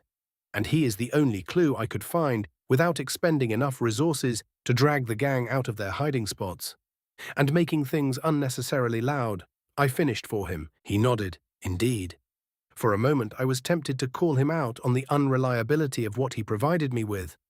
The clue he provided was vague at best and could literally go either way. But he was a fixer, and he staked his reputation on every transaction, and was aware that this situation was being observed by two of the biggest names in the city when it came to the business. I'd simply have to trust his self-interest. Very well, I voiced after about a minute of thinking it over in bullet time, sending him the full payment a moment later. Pleasure doing biz with you, Hands. He seemed momentarily surprised at my fast response, but nodded. Of course, I would appreciate being kept in the loop about the situation, this time as the client. I will consider it. That is all I ask. The man said calmly, and the call ended. Becca, I called. A muffled "what" came from the bathroom. I got up. Pack up, we are going to Pacifica. But I just washed my hair. Oh no, it seems like I'm going to go shooting gonks on my own. How sad. The doors slammed open. It really was that easy. 76, Chapter 76, Pacifica. Michael Magos Sobronov. We were already halfway to our destination by the time the other big-name netrunners managed to get off their lazy asses and join the call. And not a minute later, I was already feeling a headache coming. The great Yoko-sama. You only call me when you want something, Maggie-chan. Your poor sensei is heartbroken. Magos, no. The great Yoko-sama. 8 UGA, 8 EAR. Why did you call us, Magos? Magos, Hands responded. Got a point of contact in Pacifica, heading there now. B at D, took his sweet-ass time. Nix, less than Rogue expected him to. Magos, he was convinced to prioritize. The great Yoko-sama. So capable.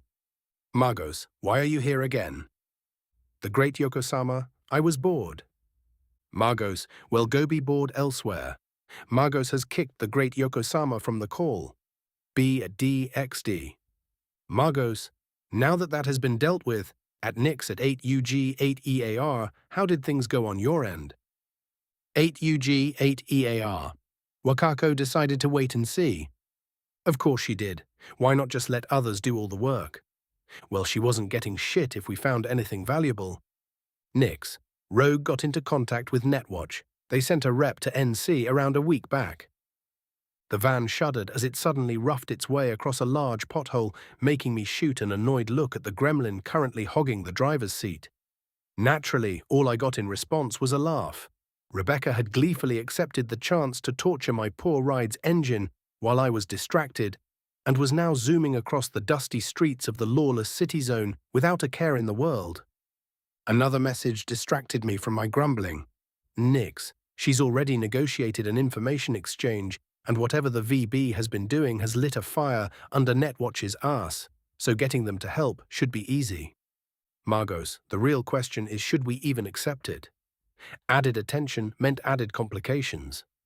Nix, I get what you mean, but in situations like this, it's best not to fuck around, especially if they already managed to let something slip through the black wall.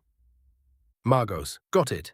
I'll go meet with Hans Contact and you see what you can scrounge up from our new tombs. He sent me a thumbs up. Margos, at B at D. B at D. Margos, help Nick set things up with Netwatch in case they try and fuck us over. B at D. Do I have to? Margos, you could always stop being a waste of space and come in person. B at D. Why did I agree to this again? Margos, because you weren't a nerd like me, apparently. B at D. Previous me is such a bitch. Previous? B at D. Don't say it. Huh. Nix. All right, I'll set up the connection. 8UG 8 ear. I'll get out of your hair then. Margos, you sure, bug? 8UG 8 ear. Can't stay on if I'm not contributing. It's a bad look. Nix. Thanks. We'll keep you updated. 8UG 8 ear. Sure thing. She disconnected. Margos. I'll leave you two to it. Call you when I'm done in flesh space. B at D and Nix sent their acknowledgements, and I disconnected as well. Done with your runner tombs? Rebecca asked, making me realize the van had stopped.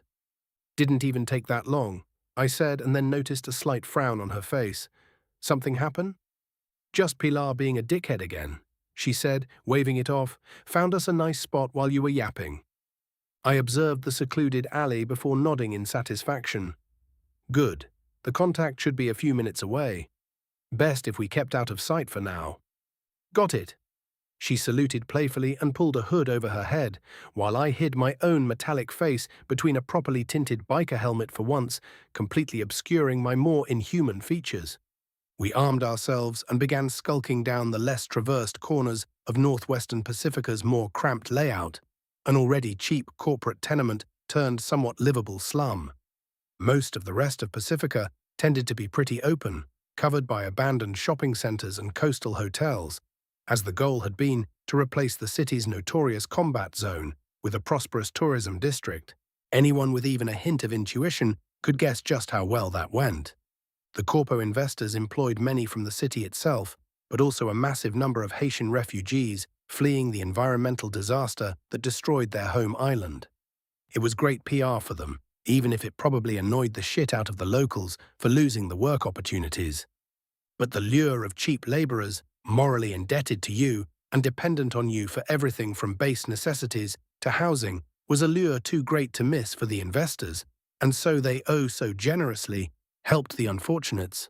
Not that any of it actually mattered in the end, as the new United States of America decided to give their glorious reunification war a shot, completely killing all momentum in the district's development and leaving the entire project unfinished and filled to the brim with thousands of desperate people suddenly lacking a job and in many cases a home, with direct access to the NC small arms market. Needless to say, things turned to shit pretty quickly after that, to the point Night City proper simply washed its hands off the entire area, with the spineless coward that was our Mayor Rhine declaring Pacifica to be an independent administrative zone, effectively cutting off all but the most basic of services from the locals. To say the place turned into a war zone would be an understatement, and unlike Dogtown, there was no Hanson with his spec ops to re-establish a semblance of order, which just meant Night City quickly got its combat zone back. At least for a while. Now the place was just destitute, occupied mostly by the poor, scavs, and the Haitian diaspora, a diaspora defended by a small but skilled cult of net-running voodoo cosplayers. And it seemed like they did a respectable job of it, judging by the somewhat relaxed air around the locals we skulked by, and the fact they didn't look completely down on their luck. It made me double-check my concealment hacks just in case. It was also why I couldn't just stroll into the place and start asking around for directions to their base of operations. The voodoo boys were respected around these parts, and more often than not the Haitians simply outright refused to speak to outsiders. And that was if you had a Creole language model installed in the first place. I kept mine and Rebecca's presence on the net minimal as we skulked deeper into the area, and while I noticed a few groups of VB members patrolling about, they were too relaxed among their own to notice our passage without literally bumping into us. Our destination was a relatively secluded corner of the sub-district, nestled between a small but noisy open-air market and what looked to be a hand-sewn clothes store. The curio shop was practically covered in scrap-made wind chimes, every single rustle of air making the dangling pieces of metal produce a small melody. And that melody turned pretty chaotic as a tall Haitian man stormed out of the place, turning back and spitting out in rapid fire, ouf brand French, non ou pas protéger, ou pour toutan, vieille grand moon. I stopped myself from reaching for my gun as he turned on his heels and marched off, aware of our presence. Logos, affirmative. The tracker demon landed without alerting him, and I allowed myself to relax, signaling an all clear as Rebecca and I walked up to the curio shop. Before I could so much as touch the dangling chimes that served as the curtain door, an old, almost ancient voice came from within. "Come in, Zanmim. I have been waiting for you." Keeping a hold of my apprehension, I pushed my way inside, revealing a dimly lit room covered top to bottom in what looked to be antique machinery. Anything from weapons to ware, up to and including a goddamn microwave. And in an ancient leather armchair sat a man who looked just as old as it, head covered in white-grey dreadlocks and face hidden behind a long and semi-unkempt beard. He was busy tinkering with what looked to be a Gen 1 eye implant with a simple screwdriver while singing what sounded like a lullaby to it. He whispered something to the implant and reverently placed it on a metal shelf before turning the chair and slowly looking up to me. "It is an old spirit, tired and in need of healing," he explained. Absently, I noticed a string with a trio of bleached bird skulls hanging just under his beard. Weird. Still, I did give the eye a curious look. That thing looks more desiccated than old at this point. Gen 1 more often than not was outperformed by healthy meat, but such were the advantages of iteration. Perhaps. The old man didn't seem offended as he hummed. "Human?" I asked. "That is what they call me." He nodded and waved for us to come closer. "And you are Margos." He looked me over with distant eyes, one of which looked to be a lovingly cared-for upgrade of the one he was tinkering with earlier, touched by the spirits, just as I thought you'd be. Oh great. More kung fu bullshit. I thought, but instead kept my tone neutral and said, "If you say so." "Oh, there is no need to indulge an old man by pretending," he said, but I noted a hint of disappointment in his voice. "You are here for a reason, are you not?" "I was told you could provide information about the Voodoo Boys' activities." "Yes." I nodded. "Whatever they are doing has been felt by the rest of the city, and we suspect they are playing with things they really shouldn't be." Brigitte always was ambitious. The collector shook his head sadly in confirmation. "That the leader's name?" I asked. "Maman Brigitte," he smiled crookedly, "is what she calls herself these days. A title or a nickname." I thought briefly. "Sounds like you have history." "We are a community." He sidestepped the question. "The VB, as you know them, were protectors once, but some grew hungry for the power of the spirits, and a split occurred between those who would dance with death and those who thought it too dangerous. And it just so happens the power-hungry ones were the side to actually stay," I noted dryly. "And so it does." Mon agreed, "but even then, they play with things better left alone." "What exactly are they doing?" I pressed. "Peace." He raised a hand. "They wish to breach the wall of spirits and to control what lay beyond." Bunch of gonks, Rebecca scoffed. The collector said nothing, but his sole organic eye did briefly display amused agreement. So you agree they need dealing with? I asked. He frowned. And what happens to my people if they are dealt with, as you say? That, I paused, frowning. I suppose they will simply have to find less suicidal protectors. Callous to throw so many lives away, he noted. And I barely kept myself from rolling my eyes. And how many will die if they rip an AI from the old net? Far too many. He agreed with a raspy chuckle. Very well, I will help you find them. And what will your help cost me? I asked. Here, his expression turned calculative. A cache of small arms, enough to arm 200, delivered to me within 3 days, after you finish what you came for. That's doable, I said slowly. And, he added, you will remove only those you find at the base. The rest will not follow. Here I paused. While I have no intention of hunting them down to the last gangoon, how do I know they won't just try the same thing after a while? It will be dealt with, the old man assured. And then it clicked. He was already planning to replace the VB himself. A valid course of action. Logos agreed. Perfectly understandable, yes. Fine. Good, he hummed. I will provide you with a guide when you are ready. He will take you to their base of operations. I'll need to fetch some extra help first. I raised a hand to forestall him, just in case. It will make things easier for me as well. He nodded. Do not waste too much time, though. Merely an hour or two, I assure you. I waved his concern off. And now that our main business is concluded, do you actually sell these or just collect them? I asked, looking over the man's gathering of well-kept knickknacks. Your companion spirits sing your praises. He smiled widely, revealing a fully metallic set of dentures. I would be happy to give more to your care, for a price. And then we got to haggling. You know, out of all things, I never expected this to turn into a shopping trip, I quipped as I dragged the antique biopod and a set of warframe-grade metal musculature with me, but I'm satisfied with what I found.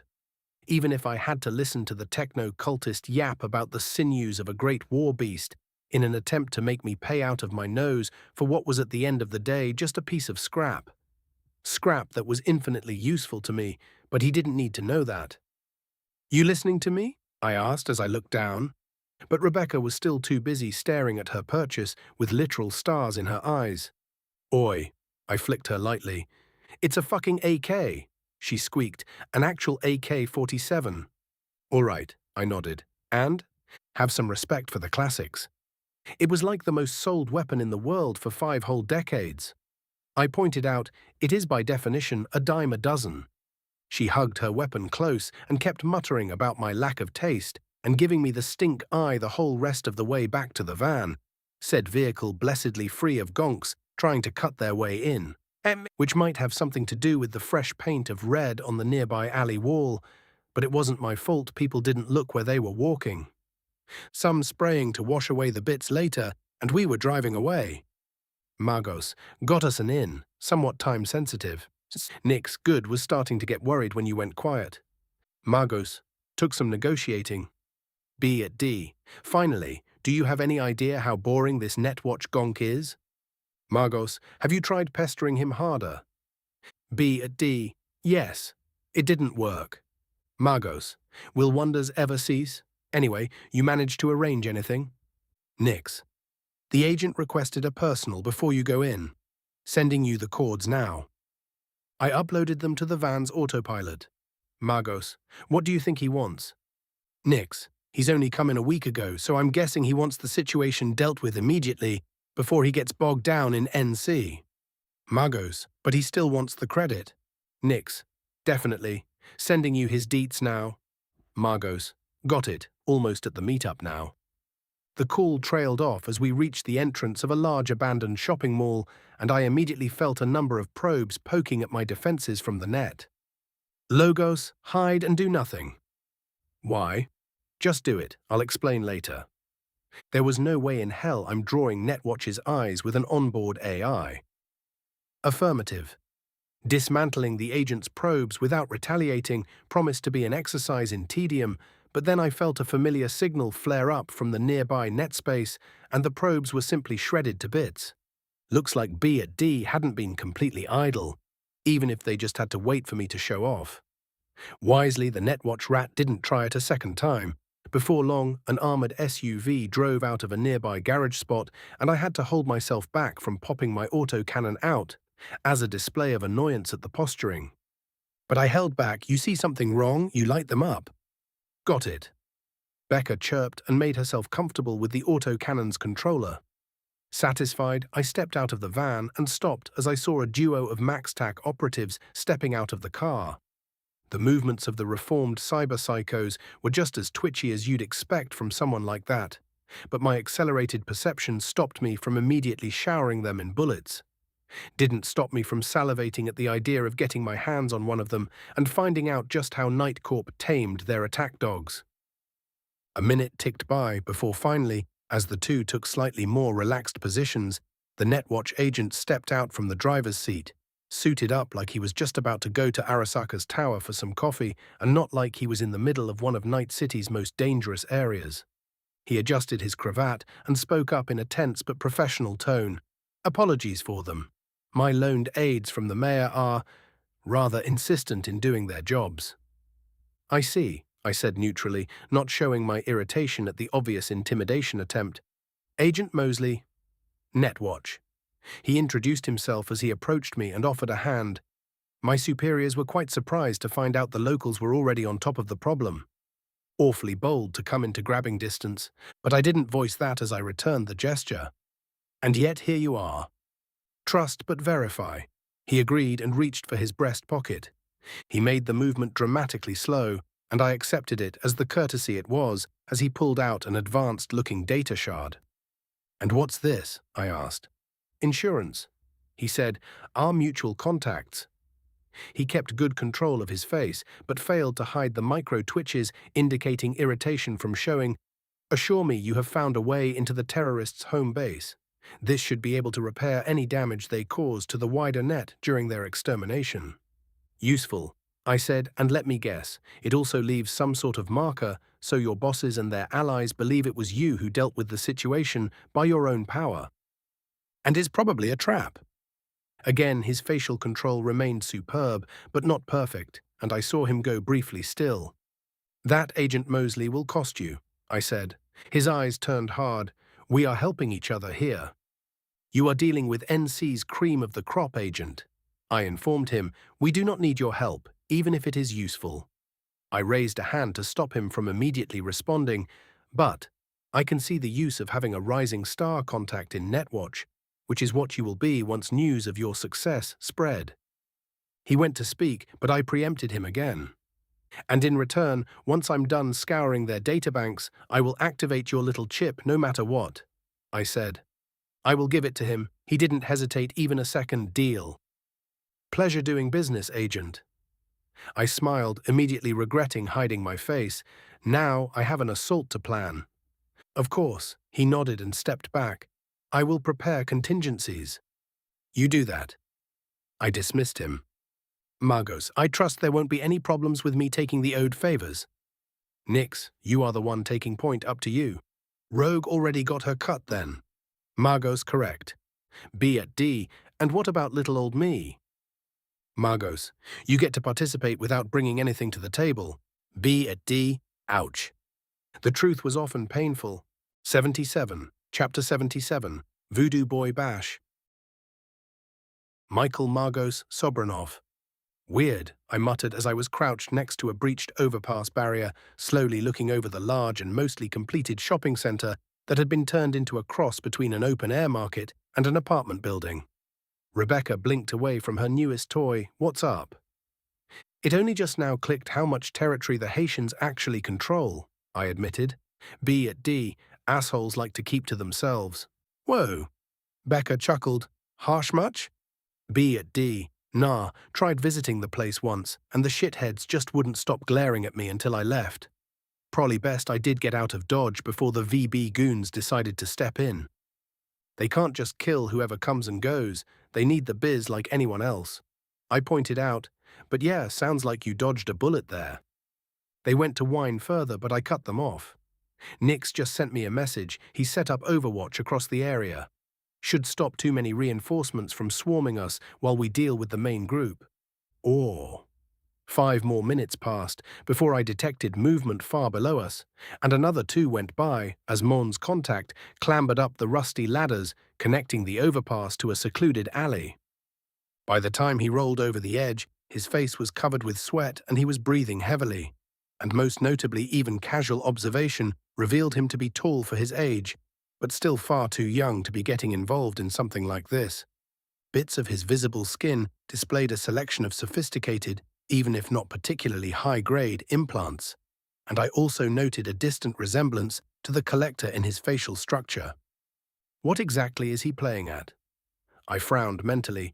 You are late.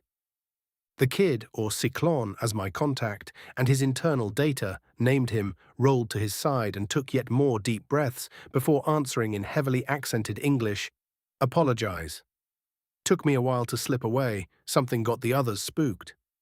B at D, lack of presence is just as spooky as loud presence, you know. Magos. Doesn't matter most of the time.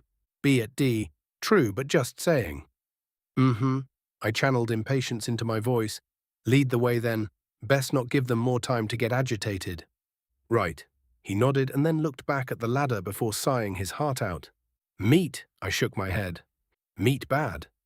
I almost missed a step and quickly answered with a definitive, not exactly. Elaborate? And so I proceeded to only half pay attention as the kid led us in the same direction my tracker demon pointed at, and hoped to God I wasn't about to push the first domino of Logos's human-hating crusade. The AI was obviously just curious about my opinions, but I grew up with horror stories about this shit, so just forgetting about it and moving on was a no-go. Still, I made sure to observe the kid as we closed in on the small private chapel positioned above one of the busier parts of Pacifica, and luckily for him, while he was just as tense as you'd expect. For the situation, I detected no true display of panic as we got into position. Magos, sneak into their cameras yet? The answer came 20 tense seconds later. B at D. Got it. Whew. They got some spooky shit guarding their local net. Looks like they were preparing to detach their own subnet too. But nothing the big B at D couldn't deal with. Magos, B at D. Are we walking into an ambush or not? B at D. Chill, dude. Assholes are tense, but they aren't murderous Fullborg tense. Magos, great. I grinned and mentally flicked my voice modulator on. Best get going now, kid. Things are about to get messy. He flinched away at the uncomfortable, uncanny valley effect of the frequency and gulped before scampering off as far as he could. Good ready? I asked in a more normal tone. Fuck yeah, Rebecca grinned, hefting a box-fed machine gun with no difficulty. Then let's fuck up some cultists. Voodoo man, we are drawing too many eyes. A powerfully built Haitian man warned with his arms crossed and a deep frown marring his face. We need to slow down, maman. Netwatch already sent their dogs after us. The woman across him said tersely, it is only a matter of time before they find us, and unless we are ready, they will happily silence everyone. Fine, I'll try to speed up the server acquisition, but no more than that. Placide grunted, we'll have to take more hit jobs to make up for it too. Good, get to it. Maman Brigitte ordered. Taking the silent dismissal with numb irritation, the man left the underground net-running suite and walked up through the tunnels, exchanging easy greetings with the others before reaching the chapel that masked their presence from the outsiders. Just in time for the doors to be swung open and another man to walk in with a scowl on his face. Back already, Ty Neptune, Placide greeted as he leaned against the edge of the altar. Did you notice anything off with the Netwatcher? Here, Neptune frowned. Rat was happy sitting in one spot for a whole day, but something closed my eyes 2 hours back. Felt like a glitch, and the rat was back exactly where I left him, but I can't shake the feeling something is trying to fuck us. I'll inform Brigitte. He nodded with a frown on his own. How did the old grandfather take our visit? Bastard laughed in my face the entire time. The irritated netrunner spat. I know he was the first, Placide, but we should kill him before he becomes a problem. Placide's face turned to stone. No. Pa. He clicked his tongue. It will bite us in the arse, and you know it. Doesn't matter, the topic is closed. Placide narrowed his eyes threateningly. Your weakness won't save you when the great cyber war comes to claim us. Neptune shook his head in disdain. Keep your preaching to the dreamers and fools. Placide grunted, equally disappointed. All I do is for our people. Already a small crowd had gathered around them, and just as either went to speak over the other, both of them tensed at the same time as their cyberdecks detected a breach. Someone had just pinged them. Shit. Neptune cursed. He went to warn the others, but before he could even finish opening his mouth, the far wall of the chapel exploded with dust and shrapnel as a black-covered figure blurred through the new opening, an equally dark blur extending from its arm with the loud echo of an engine roar swinging at Joanne's back. Most of them barely had the time to register the sudden splash of blood and viscera painting the chapel red before the attacker swung out again. Placide Sandevistan burst into activity just in time to see another of his comrades get a face full of electrified chainsaw, not even given the time to scream as he was turned into meaty chunks, and his killer proceeded to hose down another 3 voodoo boys with the shotgun in his offhand. And like that wasn't enough, another figure was strolling behind him in what, like in comparison, looked like slow motion, grinning widely as she gunned down anyone the first attacker had missed. Placide wasted no more time, charging at the attacker in a burst of speed with his carnage aimed at his face. His own expression twisted into a hateful glare, and he pulled the trigger, only for the attacker to twitch his head out of the way. After the shell was fired, Sandevistan charge expended, all Placide could do was brace as something slammed into his chest, launching him through one of the chapel pillars and making him land in a pained heap, just across a Neptune whose cybernetic eyes stared off into the net. And there was nothing but horror on his face. One quick look at his cyberdeck was enough to start sharing in the feeling. Michael Magos Sobranov. I shoved my chainsword through another gonk who thought closing in on me was a survivable option, turning his more intelligent tunes into fine mist as my upgraded crusher found their general direction. But instead of rushing the meat like I wanted, I was forced to take a more methodical approach and hold ground while trading shots, as most of my attention was demanded by local net. Every single second that passed, I had to upload more and more of my attack programs to deal with the ridiculous spam of spirit-themed demons the cultish idiots thought passed for effective net warfare. Thankfully, my new cyberdeck was practically made for attrition as it recycled each of my spent demons and sent them back to the fight, generating barely any heat in the process, while the VB netrunners burned out one after the other in the vain hope their boss would save them. Not all of them were inept, though. I'd give at least that much to Maman Brigitte. Her work could have easily seen her accepted into our little cafe club if only she was possessed of the subtlety and wisdom to actually try and make contact with us filthy outsiders. But instead she decided poking us awake was the better option, and now she was sat downstairs, putting up a valiant but futile stand against us. A valiant stand B at D was more than capable enough of contending with, holding back Brigitte's spirits with their own solid selection of programs while I waded through the rest of her little cult in meat space. My Skitari demon just finished impaling another cheap dragon imitation as I returned my attention to the real world, my accelerated perception giving me more than enough time to pay attention to both and thus notice as one of the voodoo boys prepared to throw an incendiary grenade at Rebecca. He barely managed to pull the throw back by the time I shifted my aim at his arm. His agonized screams were a bit ruined by the slow motion, but I was still more than satisfied with only watching him get exactly what he deserved. Always wanted to do that. I allowed myself a small grin as I felt my ICE shred the consciousness of some gonk hiding behind a nearby pew. His overclocked factory reset hack not even registering to my internal systems. At the same time, his tomb, who seemed to be respectably modified if his survival of my kick was any indication, activated his Sandy again, pushing it beyond safety specifications as he attempted to jump me. My aim shifted again, and I flicked the full auto mode of my shotgun on, crunching everything in front of me to tiny chunks as the heavy shells disgorged through the charged barrel. But not the VB goon as he sped up even further, repeatedly blurring around my line of fire in a suicidal attempt to close in. I felt my magazine click empty, more than heard it, and saw the goon's expression turn to furious triumph. Which was, of course, when I simply let the crusher drop to my awaiting artifacts, and quick-drew my burya, aiming the weapon at his center mass and pulling the trigger in one smooth, practiced movement. As expected, the voodoo boy tried dodging again, but all he managed was a twitch before a scream ripped its way out of his throat as his entire right arm was turned to fine chunks. Wasting no time, I swung out with my main hand. Impressively, he managed one final attempt at staying alive as he pulled out a cleaver of all things and tried to parry my strike with it, which ended just as you'd expect it to, with my chainsword buried in his gut, stopped from outright cutting him in half by his considerable internal plating. The man made a choking noise as he stared up at me, delirious from both system shock and sandy overuse, his eyes filled only with confusion. Feeling oddly merciful, I whipped my sword upwards, turning his head to shreds in an instant and ending him. The world clicked back into its normal rhythm, and I looked away from the steaming pile of meat just in time to see Rebecca suppressing the retreating VB goons, killing another pair while a few managed to retreat downstairs. "That's what you get, assholes," she hooted, making a point of expending the rest of her ammo even as they got out of effective range. Quickly scanning her for injuries and finding nothing but mild combat strain, I spoke up. "They're not done yet, you know?"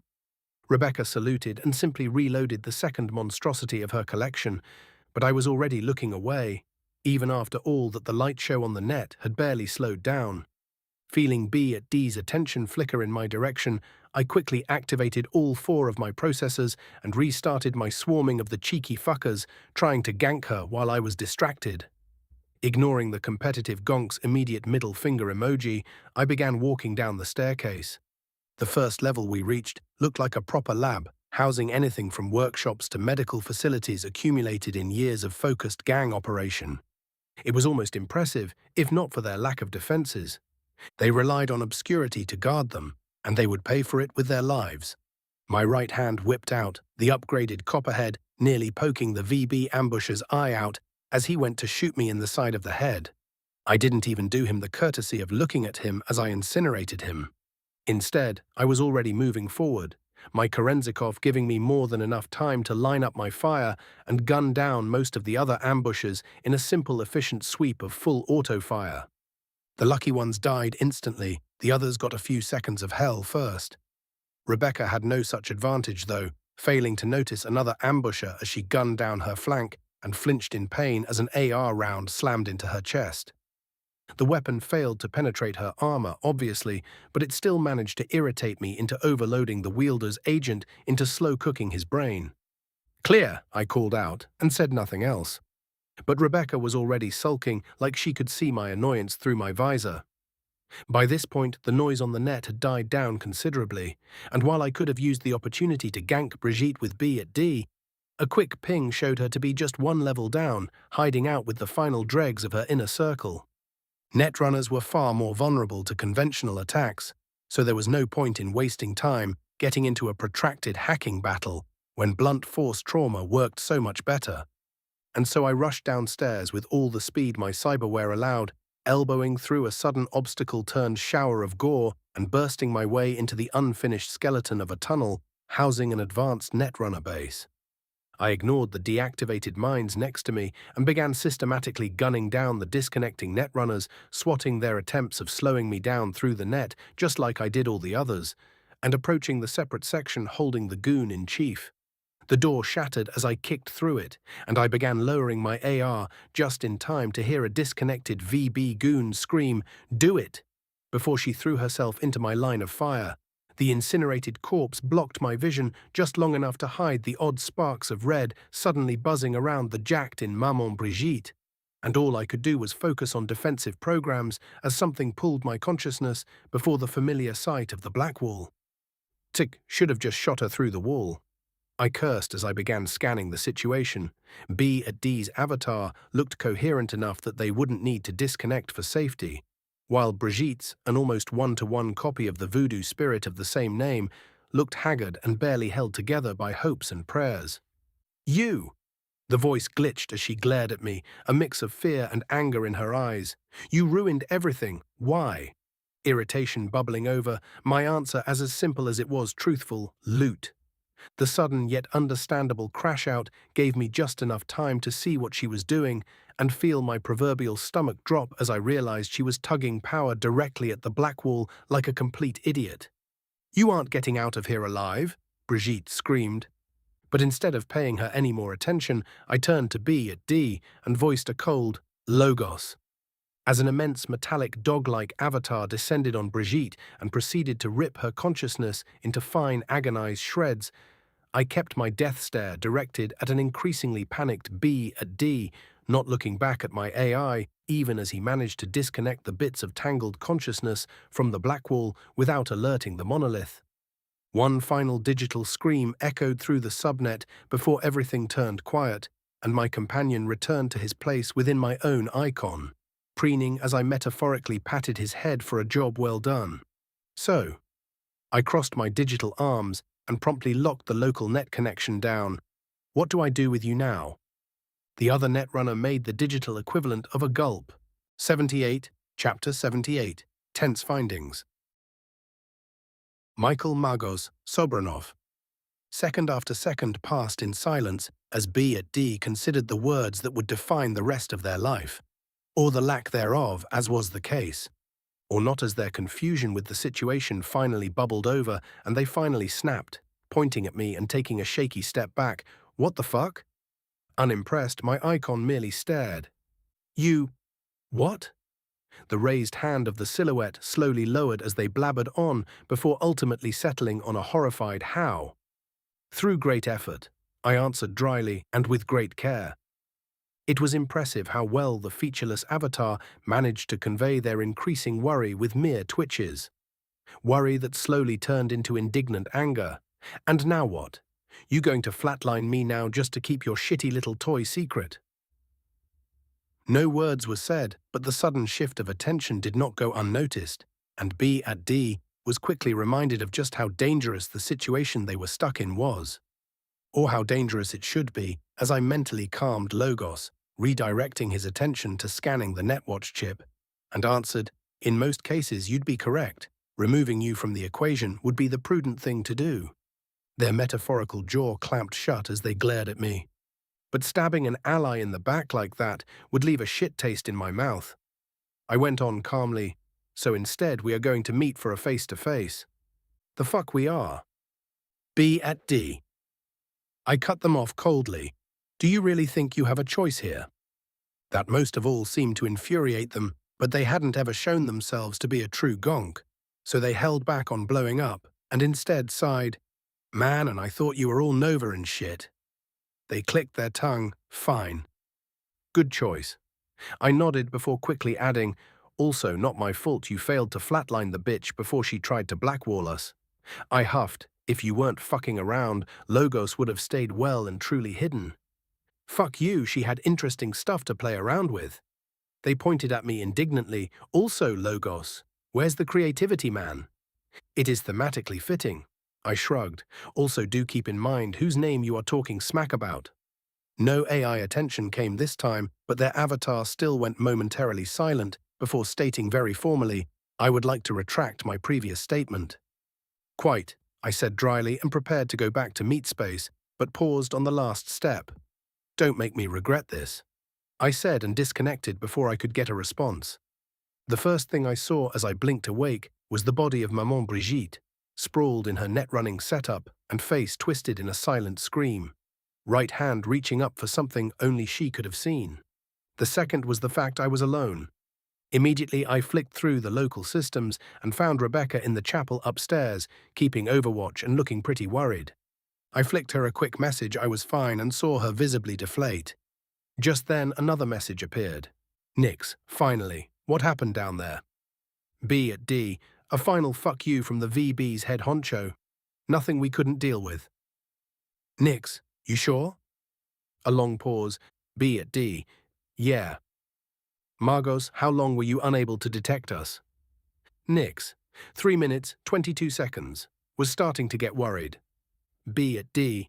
"You ain't getting rid of us that easily." "All well and good that we're fine." I voiced aloud, "But Nix, aren't we still on a time crunch?" "Nix, we are, but not critically." Most of the remaining voodoo boys still don't know something is up, and there are a few groups who are outright ignoring it. B at D, our contact was deeper in than you said, M. So long as we got what we wanted without getting shot in the back, I frankly do not care. I said, but I should get to scrapping the place now. Grabbing the valuable stuff will still take me hours. Nix. Got it. Want me to send some discreet transports ahead? I already had them keep someone on standby, but had to confirm calling them over would be worth it. So long as we keep the split 60-20-20 as we already agreed, I said with only slight warning. Nix, don't worry, I'm satisfied with what I'm getting. Making sure it gets out is part of the gig. Then send them in. B at D. I'm gonna buy so much preem shit with this. Ignoring the ensuing listing of just what they wanted to waste their money on, I began scanning the area and marking down the most valuable components and chip parts the VB had managed to scrounge up over the years. And I was impressed. They had everything between nanite medicaments to high-throughput server blocks, kept neat and well organized. They were running a proper operation here, and now the fruits of that labor would be ours. Without a single care, I shoved Brigitte's body off the net-running setup and began methodically ripping it apart with my claws and mechadendrites, while Logos started downloading everything of value from the local servers in tandem. 10 minutes in, the first truck parked up upstairs, and 6 silent workers started dismantling the lab above me like they had done so 1,000 times before, ripping out every single scrap of marked valuables, and then taking their own payment in more voluminous loot, before departing only to return an hour later. By the time we were done with the place, only 3 hours had gone by, everything not covered in guts, and worth more than 100 eddies had been carried off to a rented warehouse in Watson.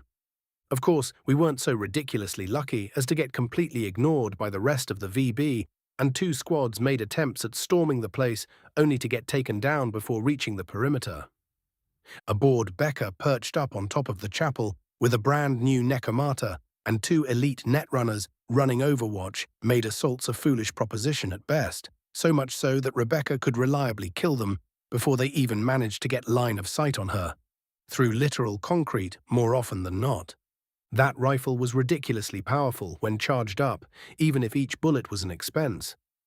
As I followed the final wave of repo workers upstairs, I started flicking through the data Logos managed to scrounge up, only to frown as I noticed a few particular phrases that kept popping up in the higher-ups' discussions. Who the fuck was Alt Cunningham? Why did they have to reach her?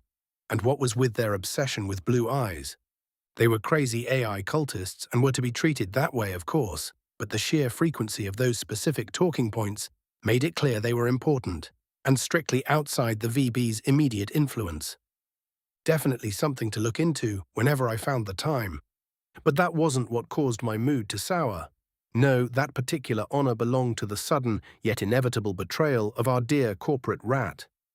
Because of course the little chip didn't only contain a way to repair any Blackwall breaches in the area, but it also held a hidden command to attack anything in the local net and destroy any and all evidence of a potential breach. I could understand why he'd try to do it. Hell, I could even respect it, as any Blackwall shenanigans were more often than not better treated like cognito hazards, simply because the less people who were involved with the thing, the less of a risk others would follow in their path. But it still managed to piss me off nonetheless. My fellow runners reacted just as sourly. Nix, I had hoped Netwatch wouldn't try to burn a connection with Rogue. His words were practical, but I knew Nix was seething back in his home base. Margos, could be Mosley acting on his own. B at D, think the cuck didn't want to share all the glory.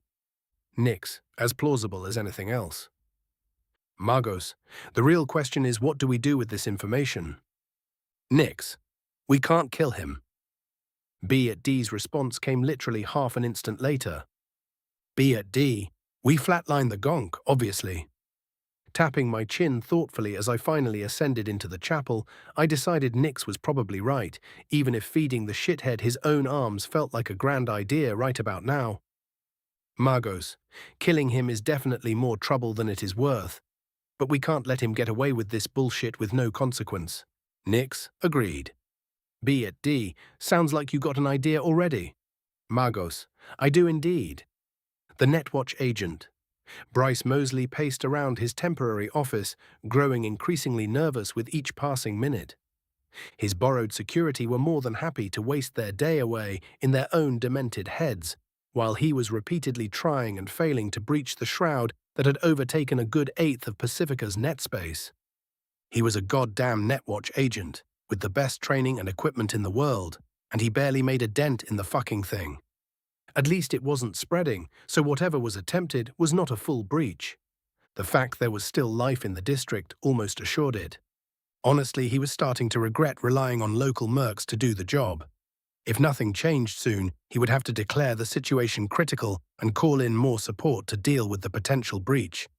But he stopped himself, taking a long sip of his premium coffee, and only then sitting down on his desk and going to reconnect to the local net and make another attempt.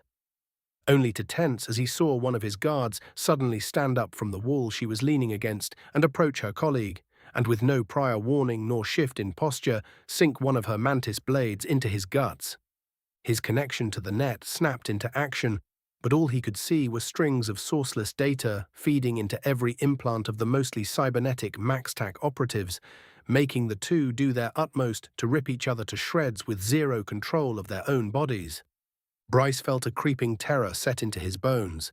Causing that kind of effect required ridiculous processing power and line of sight more often than not.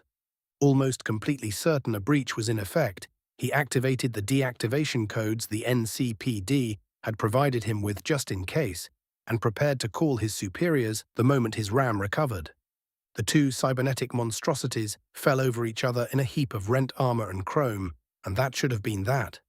Which is exactly when something smashing through the walls nearly burst Bryce's eardrums and thoroughly burst the two MaxTac operatives' heads, leaving behind only a small round hole in the wall they were sprawled next to.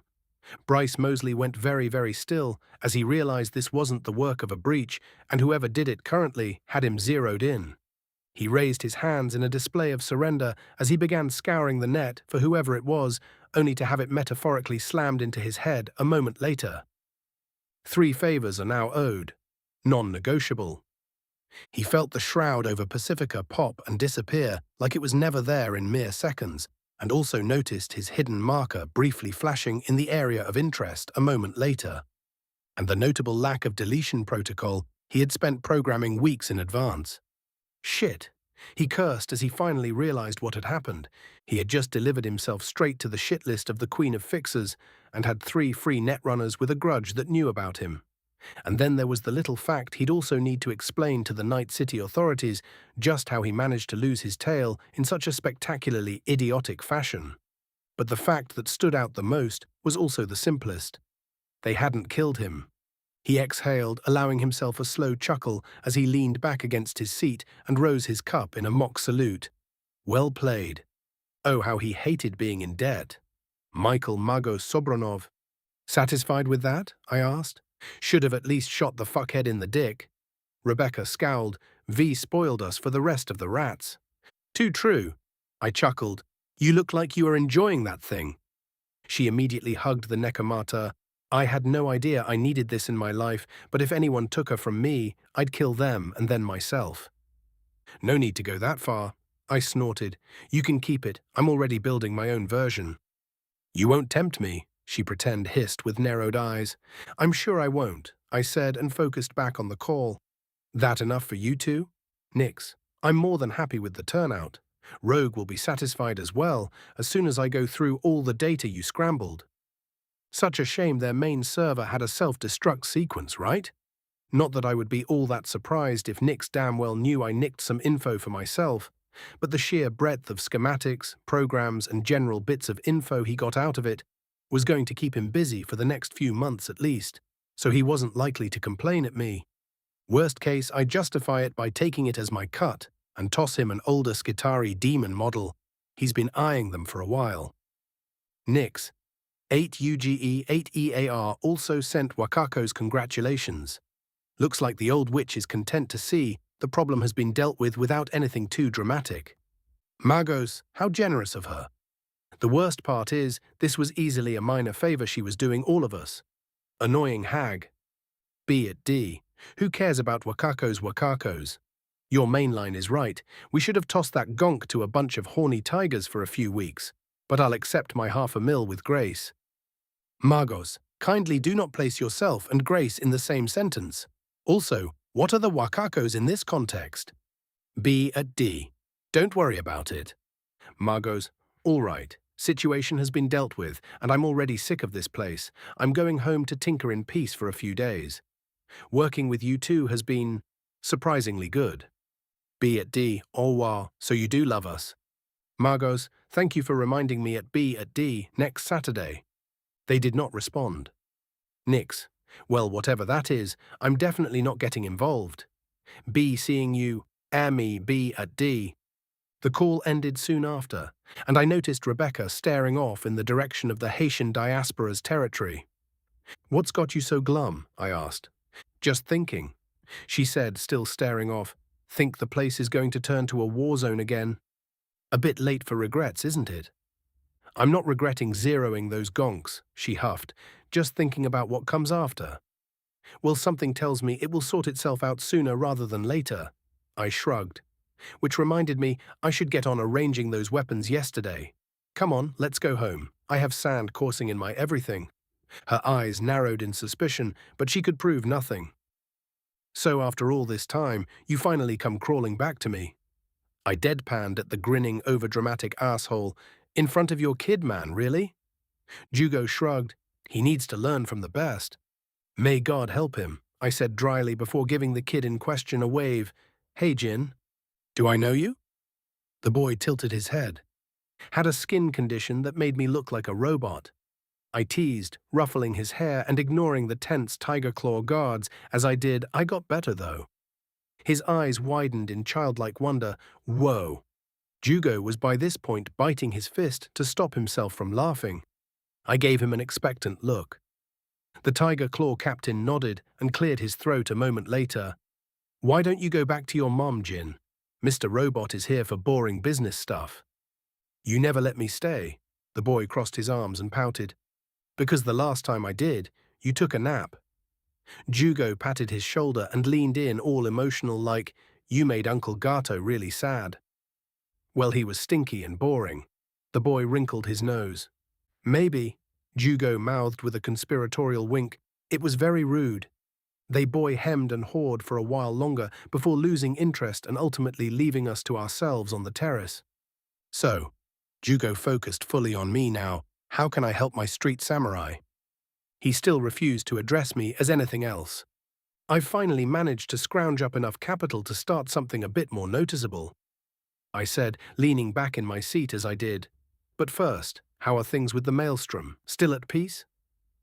Mostly cold now. We try to keep out of each other's way, but some gonks still write checks they can't pay. Jugo shrugged. But you should already know that. Best to hear it from the tiger's mouth, as it were. I drawled and immediately stopped as I realized what I did.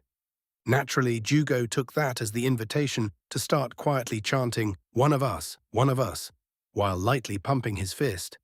One of the nearby guards, one of the two I recognized from all the way back at Totentanz, failed to hide an amused exhale. Anyway, I interrupted the man's celebration with a pointed stare, making Jugo raise his hands in mock surrender. I'm looking to set up somewhere in Watson, preferably in Little China. Doesn't need to be the rich parts, but I want peace and quiet. And you are wondering if I can help you skip all the bullshit and bribery involved in getting a place like that? Jugo asked after a moment. Correct. I nodded. Think you have a place in mind? Come on, Michael. Who do you think I am? Jugo grinned, spreading his arms dramatically. I've got a whole list. And people still wonder why I still deal with gangoons on the regular. 79. Chapter 79. Lay of the Land. Michael Magos Sobranov. The Latino moaned in exaggerated delight as he devoured a cut of pizza. Tastes like food of the gods, Eze.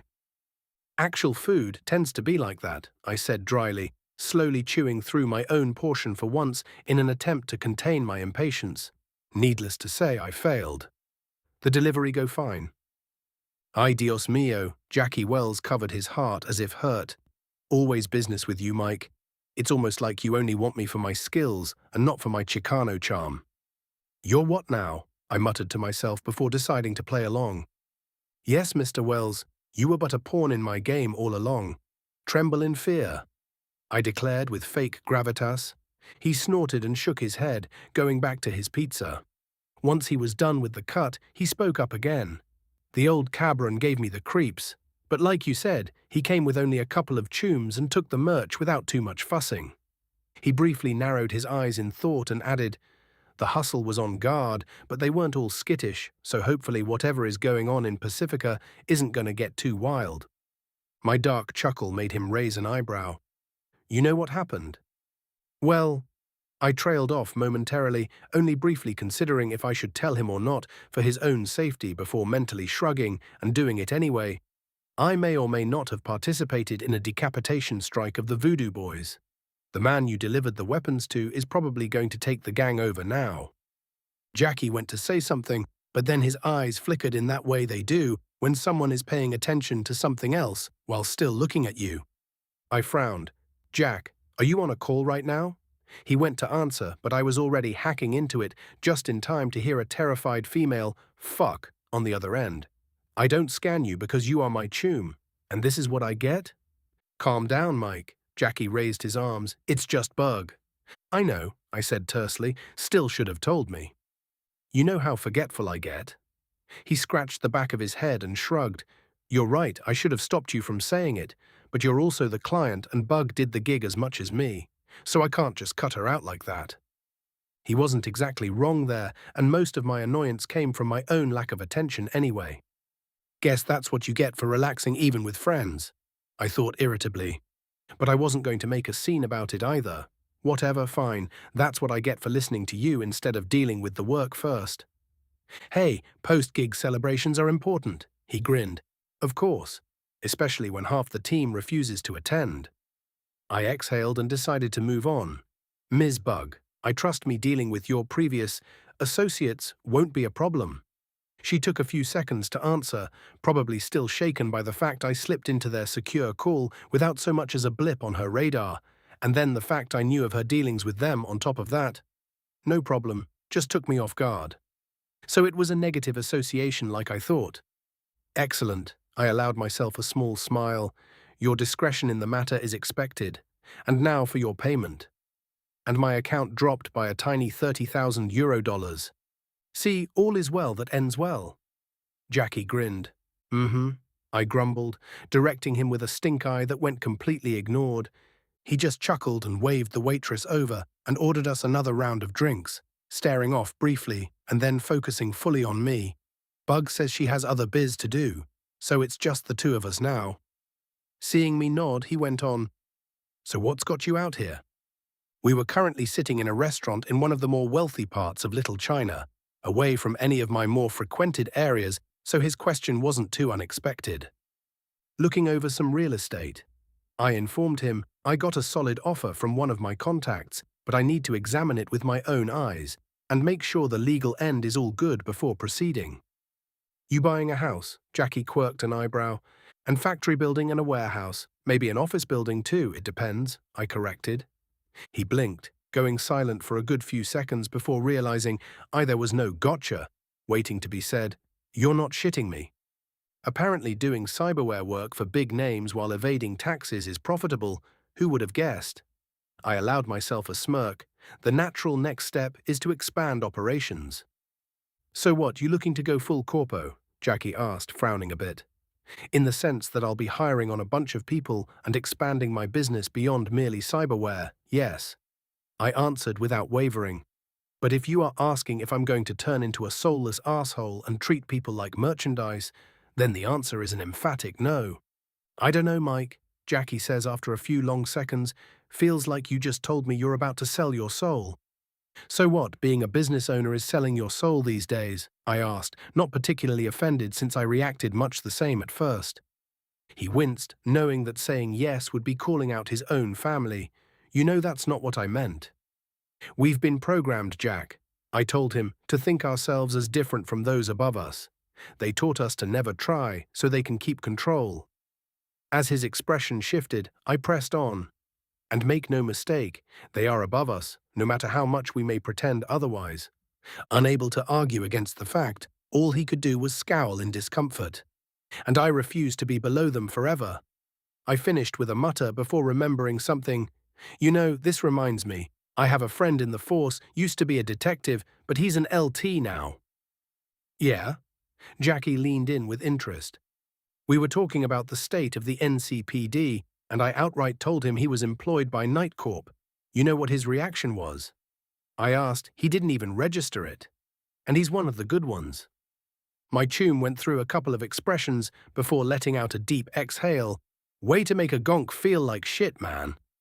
It's like we are all just cogs in the machine. Oh, come off it, Wells. I chuckled. You got money and you got freedom. Others are actual wage slaves. Complaining just makes you look like an asshole. So you are going to kick me while I'm down too? He grumbled, downing his drink as he shot me an annoyed side-eye. Real classy, Mike. Gotta get through to your thick head somehow. I shrugged, sipping on my own drink. Still, even if you want to go big, he said after a moment, what makes you think the big names will let you? It will probably be a balancing act at first, I admitted. I'll have to make sure I don't step on too many toes as I get established, but so long as I don't expand too much too quickly, the big names shouldn't try to start shit. And if they do anyway? Hiz asked with a dark look. Then I make them regret it. I said, even if I knew damn well that actually fighting was the nuclear option. You know what? Jackie said with an odd smile on his face. This is the first time I've heard someone say that, and it doesn't sound like empty air. Didn't you say it a bunch of times too? I quirked an eyebrow. Yeah, but can you call yourself an edge runner if you don't say fuck the corpos? He smirked. It's just a boast for us poor salt-of-the-earth fellows. Well, you know me, Jack, I said. I never make boasts. My intuition turned ominous as he registered those words. Is that right? He smirked teasingly. Mr. I'm immortal. Once more I found myself regretting the acquisition of skin, especially that of high quality, as I felt my cheeks heat up. You, remembered that? Got the recording right in my noggin. Jackie grinned. Mike? His expression turned uneasy. Why are you looking at me like that? Oh, I blinked. I was just thinking, could I please take a quick look? He instinctually sat up, leaning up against the armrests of his chair. My scalpel mechadendrite slithered out from my back and fell over my shoulder, but only so far as to allow Jackie to see it. I promise I'll be gentle. He bolted. Satisfied with my acquisition of blackmail, I finished my chat with Jackie and moved on to my reason of coming here in the first place. Finding the plot, or cluster of plots as was the case, was not difficult, as the buildings Jugo's contact was trying to get rid of was situated only a few blocks away from the canal in the corner of Watson, that near the crossings to both the city centre and Japantown.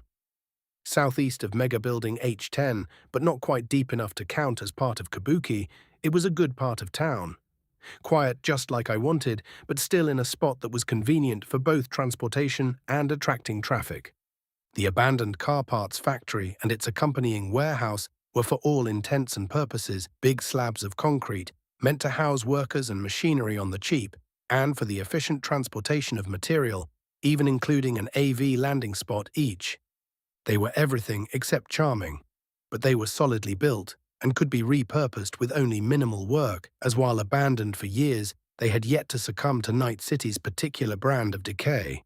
The only issue was the office space I knew would be necessary, and annoyingly, while the workspace was solid, its surroundings were less satisfactory, being made up of cheap, blocky residential towers that, while lively, had definitely seen better days.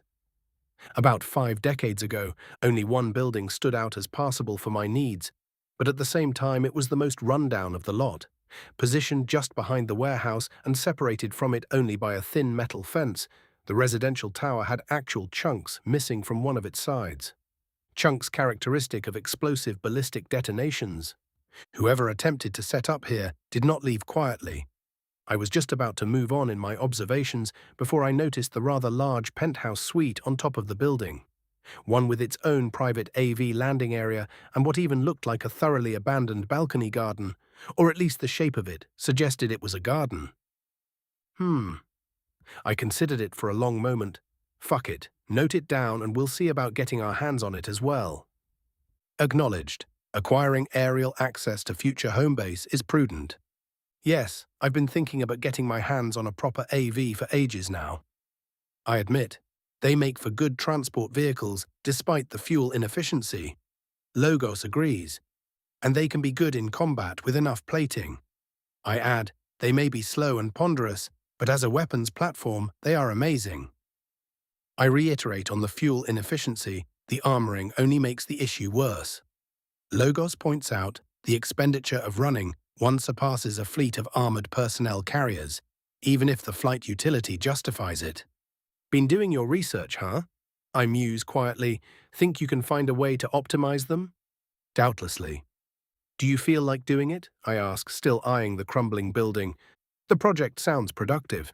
Then add it to the list. I allow and stand up from my perch. I got all I came here for. Here is to hoping the legal side of things won't make me want to punch my own head off. My plea should have been specific because the legal idiocy was even worse. Oh sure, Jugo and his tiger connections could deal with the ownership paperwork easily enough. But once I started investigating the minutiae of starting a proper business, there I realized just how convoluted and counterintuitive everything about NC's administrative system was. The permits for most of the work itself were simple enough, and all I'd need to do was throw money at the problem until it stopped dragging its proverbial feet. And my new connection to Netwatch allowed me to pretty much sidestep any of the usual scrutiny a firm dealing in so much high-tech equipment would have to deal with. Mosley sounded like he swallowed a lemon when I made the demand, but he wasn't idiotic enough to deny me, especially when he had been placed in Night City on a long-term basis to watch over Pacifica in case something else happened. His continued presence was mildly worrying due to Logos's mere existence, but at this point I'd almost take Netwatch attention over Night City idiocy. Because for what was effectively an autonomous corporate zone, some of these rules felt almost feudal in how they were applied. Specific companies held rights to specific streets, anything from vending machines to streetlights, and to Nightcore owned particular obsession with maintaining rights to all of the surveillance equipment. To make all the legal jargon I was forced to deal with slightly less soul-draining, let's just say that a bunch of interest groups owned rights to the area that made conducting business an exercise in futility. My lawyer, one Matthew Renfield Esquire, who came highly recommended by Regina Jones, looked like death warmed over when he finally produced the documents on all 102 entities with some kind of right aimed at my prospective property. Needless to say, that was completely and utterly unacceptable. I was almost ready to just move on to somewhere less irritating, if not for one detail that my lawyer provided me with after I tossed him a bonus for all the sleepless nights he had to deal with. He tried acting all roundabout on the topic, but he pretty much just told me to get into contact with someone high up in the mayor's office, and most of the irritants could be written off in mere days. And that sounded far more palatable to someone in my position. So I shot Rogue a call and explained the situation. I do have some favors to burn, the fixer said after patiently listening to my explanation, but those don't come for cheap. To be expected, so long as the price isn't ridiculous, I don't mind paying. Not looking for eddies, M. She shook her head. I need a favor in return. I am always happy to practice my craft. She shook her head again. If I wanted that, I'd have just called you myself. No, I need you to protect someone during a trip outside of North Carolina. That was not immediately objectionable. Still, it begged the question, don't you have an entire roster at your disposal? This sounds like something you could have dealt with already. You'd be surprised. She says a bit dryly, most of the mercs who work for me don't like leaving the city, and the heavy hitters can rarely keep their heads in the game long enough for a job like this. Her eyes turn calculative. You, on the other hand, haven't fucked around even once since while working for me. And just a few days back, you stormed a gang fortress, pretty much on your own. For what I need? That's perfect. My backup was beyond considerable, but you are essentially correct. I point out, and who would I be protecting? Kerry Eurodyne, she says. My perception speeds up as I go through everything I know about Rogue, quickly connecting the dots of their known shared history. Was she really just trying to watch her chums back? Or was something else going on here? My Kerenzikov returned to passive mode, and where would Mr. Eurodyne be traveling? Zurich. Rogue says, failing to hide the odd twitch in her face as I answered almost instantly. There is a Corpo Gala scheduled to happen between all the movers and shakers next Monday. Kerry's manager decided it would be a great idea for him to perform. The same Kerry whose songs talk shit about said core most of the time. I asked, momentarily baffled. That Kerry? Yes. The fixer's voice illustrated her disgust perfectly. The rats probably found it charming to play the rebel or something. I doubted they'd allow him anywhere near their little gathering otherwise. Well, it isn't my place to question the man's choice in employees. I mutter after a moment, but I don't mind taking the gig itself. It's about time I got to see more of the world. Best get it out of the way before you get bogged down in more paperwork. Rogue agrees, only half jokingly. I'll see about securing you some reliable backup in the meantime. So long as it doesn't alter our deal, I need that red tape dealt with. I know what I'm doing. She retorts, also expect a call from your VIP before you leave. He's not one to leave things unanswered until the last moment. Appreciate the heads up. I nod. Good day, Ms. Rogue. She returns the nod and ends the call.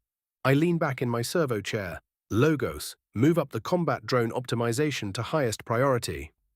Acknowledged. Now then, I hummed to myself, a grand Corpo Gala in Zurich. Best see what I can dig up about it in advance. Not bothering with roundabouts, I shot a certain half-rat a call. 80. Chapter 80, Gathering Info. The Corpo. V, her direct superior, didn't bother looking up from his computer as she walked into his office. Has the petrochem situation been dealt with? The op went smoothly, she reported, and not getting any immediate response, she elaborated, Ivankovic's security was as terrible as the contact told us, and I got him alone easily enough before he boarded the Orbital Air AV. He won't detect the daemon before it's too late. You don't sound satisfied, Jenkins said as he finally looked up at her. It felt too easy, she admitted. You think they'll use him to feed us false information? She nodded. Can't discount the chance. Jenkins scowled. An unaware mole would have been better, but getting any kind of in is still going to be useful. Assign your assistant to monitor the info, see if he can't pass through any of the shit they try to feed us. She was all too happy to heap more work on Smith's spineless back, but she also took note of the fact Jenkins had specified only him. Am I being reassigned then? Yes. Jenkins nodded. A grand charity gala is going to be held at Zurich, and representatives of anyone who matters will be attending. Abernathy tried to weasel her way into sending one of her own as an escort, but I beat her to it. You will be going. Oh great, just what I needed. A massive fuck-off bullseye on my ass. She kept her face placid and remained silent long enough for Jenkins to take it as agreement. Your job will primarily be to guard your assigned VIP, but your close secondary priority is to get contacts and favors from anyone useful. I'll trust your discretion. Clear? Wheel and deal like the best of them. Pretty simple so far. Yes, sir. You will apply for upgrades in the cybernetics division. Her CO went on. I've given you access to grade 4 implants. Make good use of it, V. This isn't something we can afford to fuck up. She could hear the implied, you owe me for this in his tone, but managed to bite down on the impulsive response and simply asked, who is the VIP?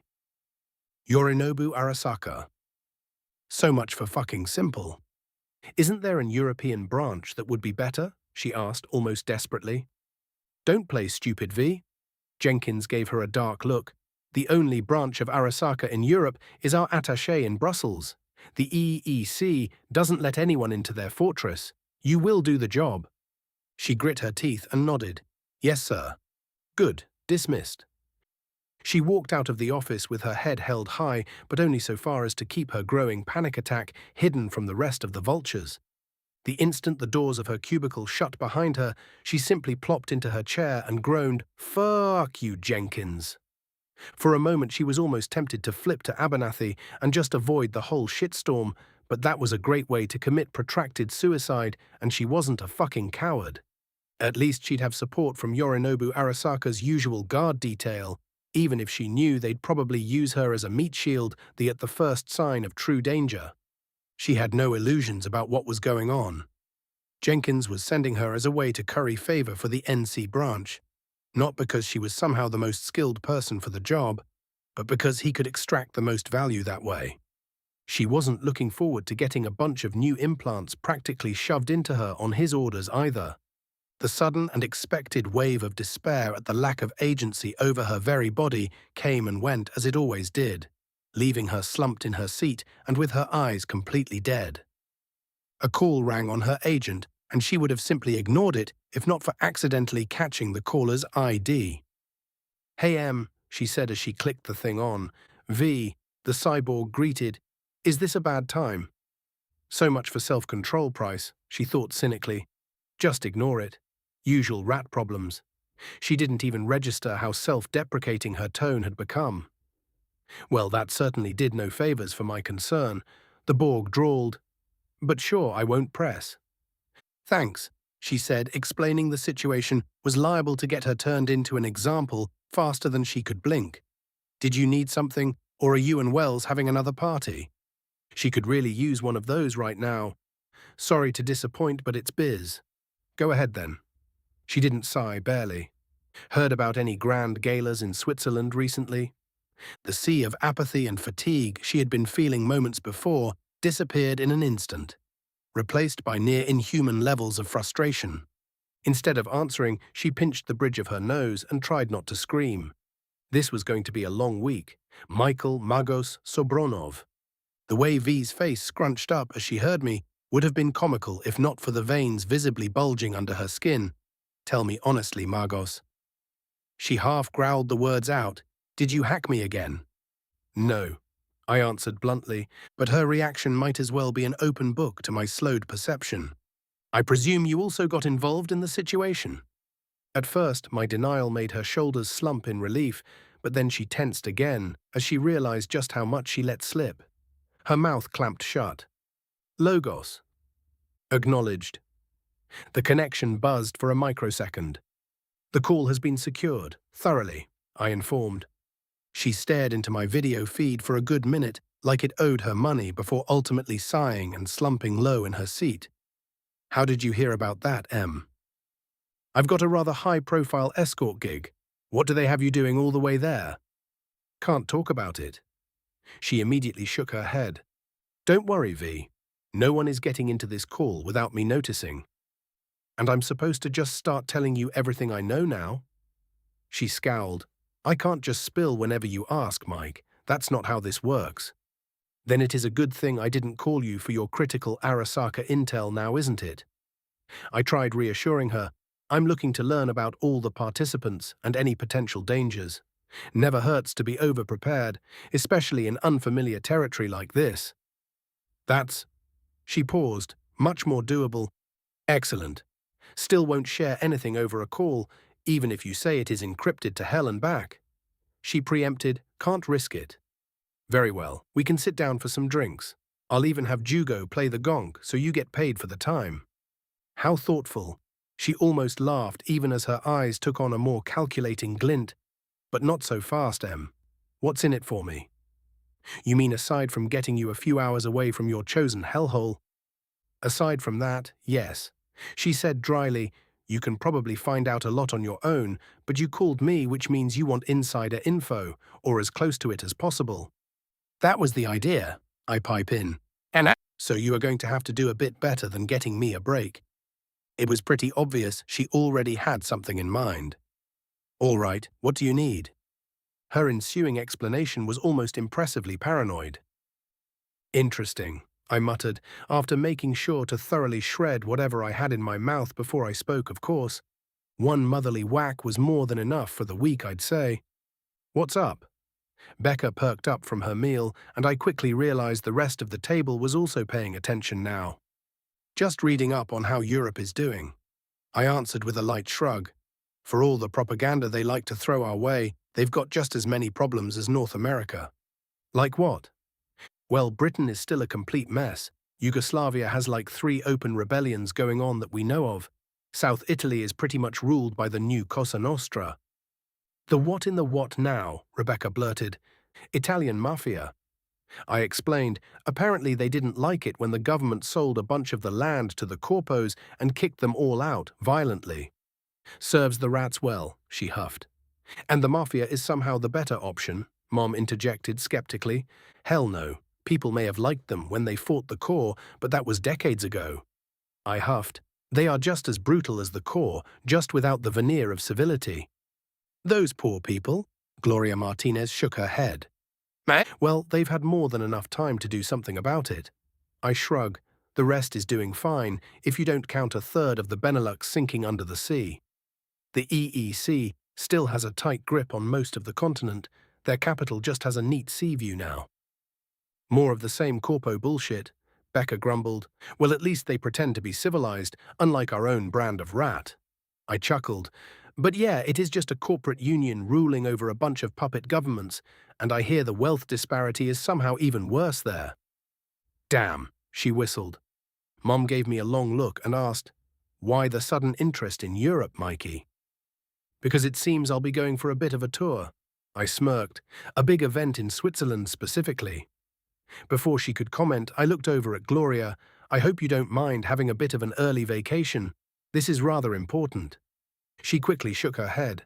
I don't mind. Yes, having paid vacation will do that to you. I chuckled inwardly. Good. I'll take the whole week off, so cancel any appointments and forward the necessary apologies. Whoever gets moved will get the usual discount. She nodded. Satisfied, I looked back to a curious Becca and a frowning Mom. I've been trying to speed my business plans along, but red tape is clogging it down. This should solve most of it. And you didn't think to tell us? Mom used the voice. Agreed to it just a few hours back. I raised my hands placatingly. I'm not dumb enough to try keeping something this big a secret. Her frown lessened, but did not go away fully. And how dangerous will your tour be? Could be days of standing around doing absolutely nothing. I shrug. Could also be an open battle. I have no way to know for sure. And you absolutely have to go? She pressed. Already agreed to it. She looks like she wants to press, but thinks better of it. Just make sure you come back safe, Mikey. I'll make all of the preparations, don't worry. Fine, she says, both of us knowing that was never happening. Now eat your rolls, they are getting cold. Yes, ma'am. I saluted and did as I was told. A few minutes later, Becca and I left the two women to their usual gossiping. So, I said as we sat down, myself with a bottle of beer and she with a sleepy lizard. Wanna come with? Her eyes were practically glowing with excitement, but for some reason she didn't instantly agree, and instead asked who is the gig for. Ah, Rogue. She immediately pouted, or... What, scared of an old lady? I teased. Nah. She huffed a light laugh, patting the awakening Gorlock the Destroyer back to sleep. Just want my first gig for the big scary queen to be my own, you know? You sure? I ask. Not often we get a chance to travel. You'll make us a chance, I know it. She teases. Looking away for no real reason, I clear my throat. Well, you aren't wrong. What are you going to be doing anyway? She asks after a few moments. Holding down the impending smirk, I direct her with my most condescending of side eyes. Oh, you know, nothing special. Just keeping some dude by the name of Eurodyne company for a while. Keeping his insides from becoming outsides, that sort of thing. 1 second passed as she passed through the word salad I just threw at her, but then her eyes widened and she almost threw poor Gorlock the Destroyer as she jumped up from her seat and began bombarding me with questions. Stubborn gremlin still refused to come with, though. 3 days later, I found myself walking down one of the less crowded streets of downtown Seaside, just in time to see a rocket launch from the orbital air center in the near distance, no doubt sending more gonks with more money than brains for an overpriced bit of lunar tourism. Sure, the tech was probably amazing and worth a look on its own, but what was the point of visiting a dead grey rock? The novelty of it? The ever-curious AI proposed. I suppose, I muttered. Maybe I'm just being a bit jealous. You could always make use of your open promise to Ms. Carmine to go up there and see for yourself. Now that is a good idea, Logos. I chuckle. She'd probably love it. Talking to yourself, Em? A familiar rasp greeted me as I passed a small cafe and reached a jutting portion of the seawall. Was on a call. I redirected as I observed my sort of tune. She had definitely had some work done in the last few days. A fresh pair of optics, accompanied by an overall improvement in quality to most of her previous kit, with the notable addition of a high-grade Sandovistan of the less surgically intensive variety, also of the less reliable variety, but I kept that comment to myself. But most notable of all was the slight but overall increase in bulk that was usually indicative of a full-body stimulant biotreatment. All in all, her state easily confirmed my earlier suspicions, and I hoped that was going to be a good thing. She shrugged at my response, resuming her lackadaisical dangling off the ledge, sipping a lemonade as she did. Did you finish it? Who do you think you are talking to? I played at being offended. I got everything done and tested within the day. I reached for one of my inner coat pockets and pulled out a bulky, almost armored chip shell. She reached to grab it, but I pulled it back. And your end of the deal? I prompted, ignoring her annoyed look. Yeah, I got your list. She waved me down, pulling out a more standard shard of her own. Got all of the participants, and some of their guard details too. Even the great and terrible Arasakas, I hummed. Fuck no, she snorted. You'll find out when you find out. Promptly ignoring the petty temptation to do so on the spot, I nodded, fair enough, and proffered the chip. This should cancel any and all surveillance or remote control functions from affecting your cyberware, inbuilt or otherwise. Should last for 5 to 7 days depending on intensity, but after that it is liable to get fried, and ejecting it at any point will begin a deactivation sequence. She took the chip with an odd look in her eyes. First one's free, huh? You know me too well. I drawled and scanned her shard. Finding nothing inside, I placed it into one of my neuroports and was greeted with a downright unreasonable list of names and profiles. Checks out, I said, and promptly shoved the work of sorting through them to Logos, something he was more than happy to do. And my neck is freed from the sword of Damocles, she drawled back, joy. Yes, I am a terror to all who know me. I huffed and pulled up the bag I had been carrying. Beer.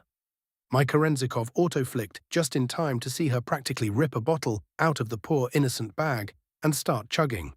All right then, I muttered, and sat down a couple of feet away from her, just in case. We chatted away for a couple of hours, me mostly talking about some of my more interesting customers, and her complaining about the newest batch of Nepo hires she was sure won't last the month before she got called back to the tower, and I moved on to my next meeting for the day. Time to finally see what was hidden behind the silhouette.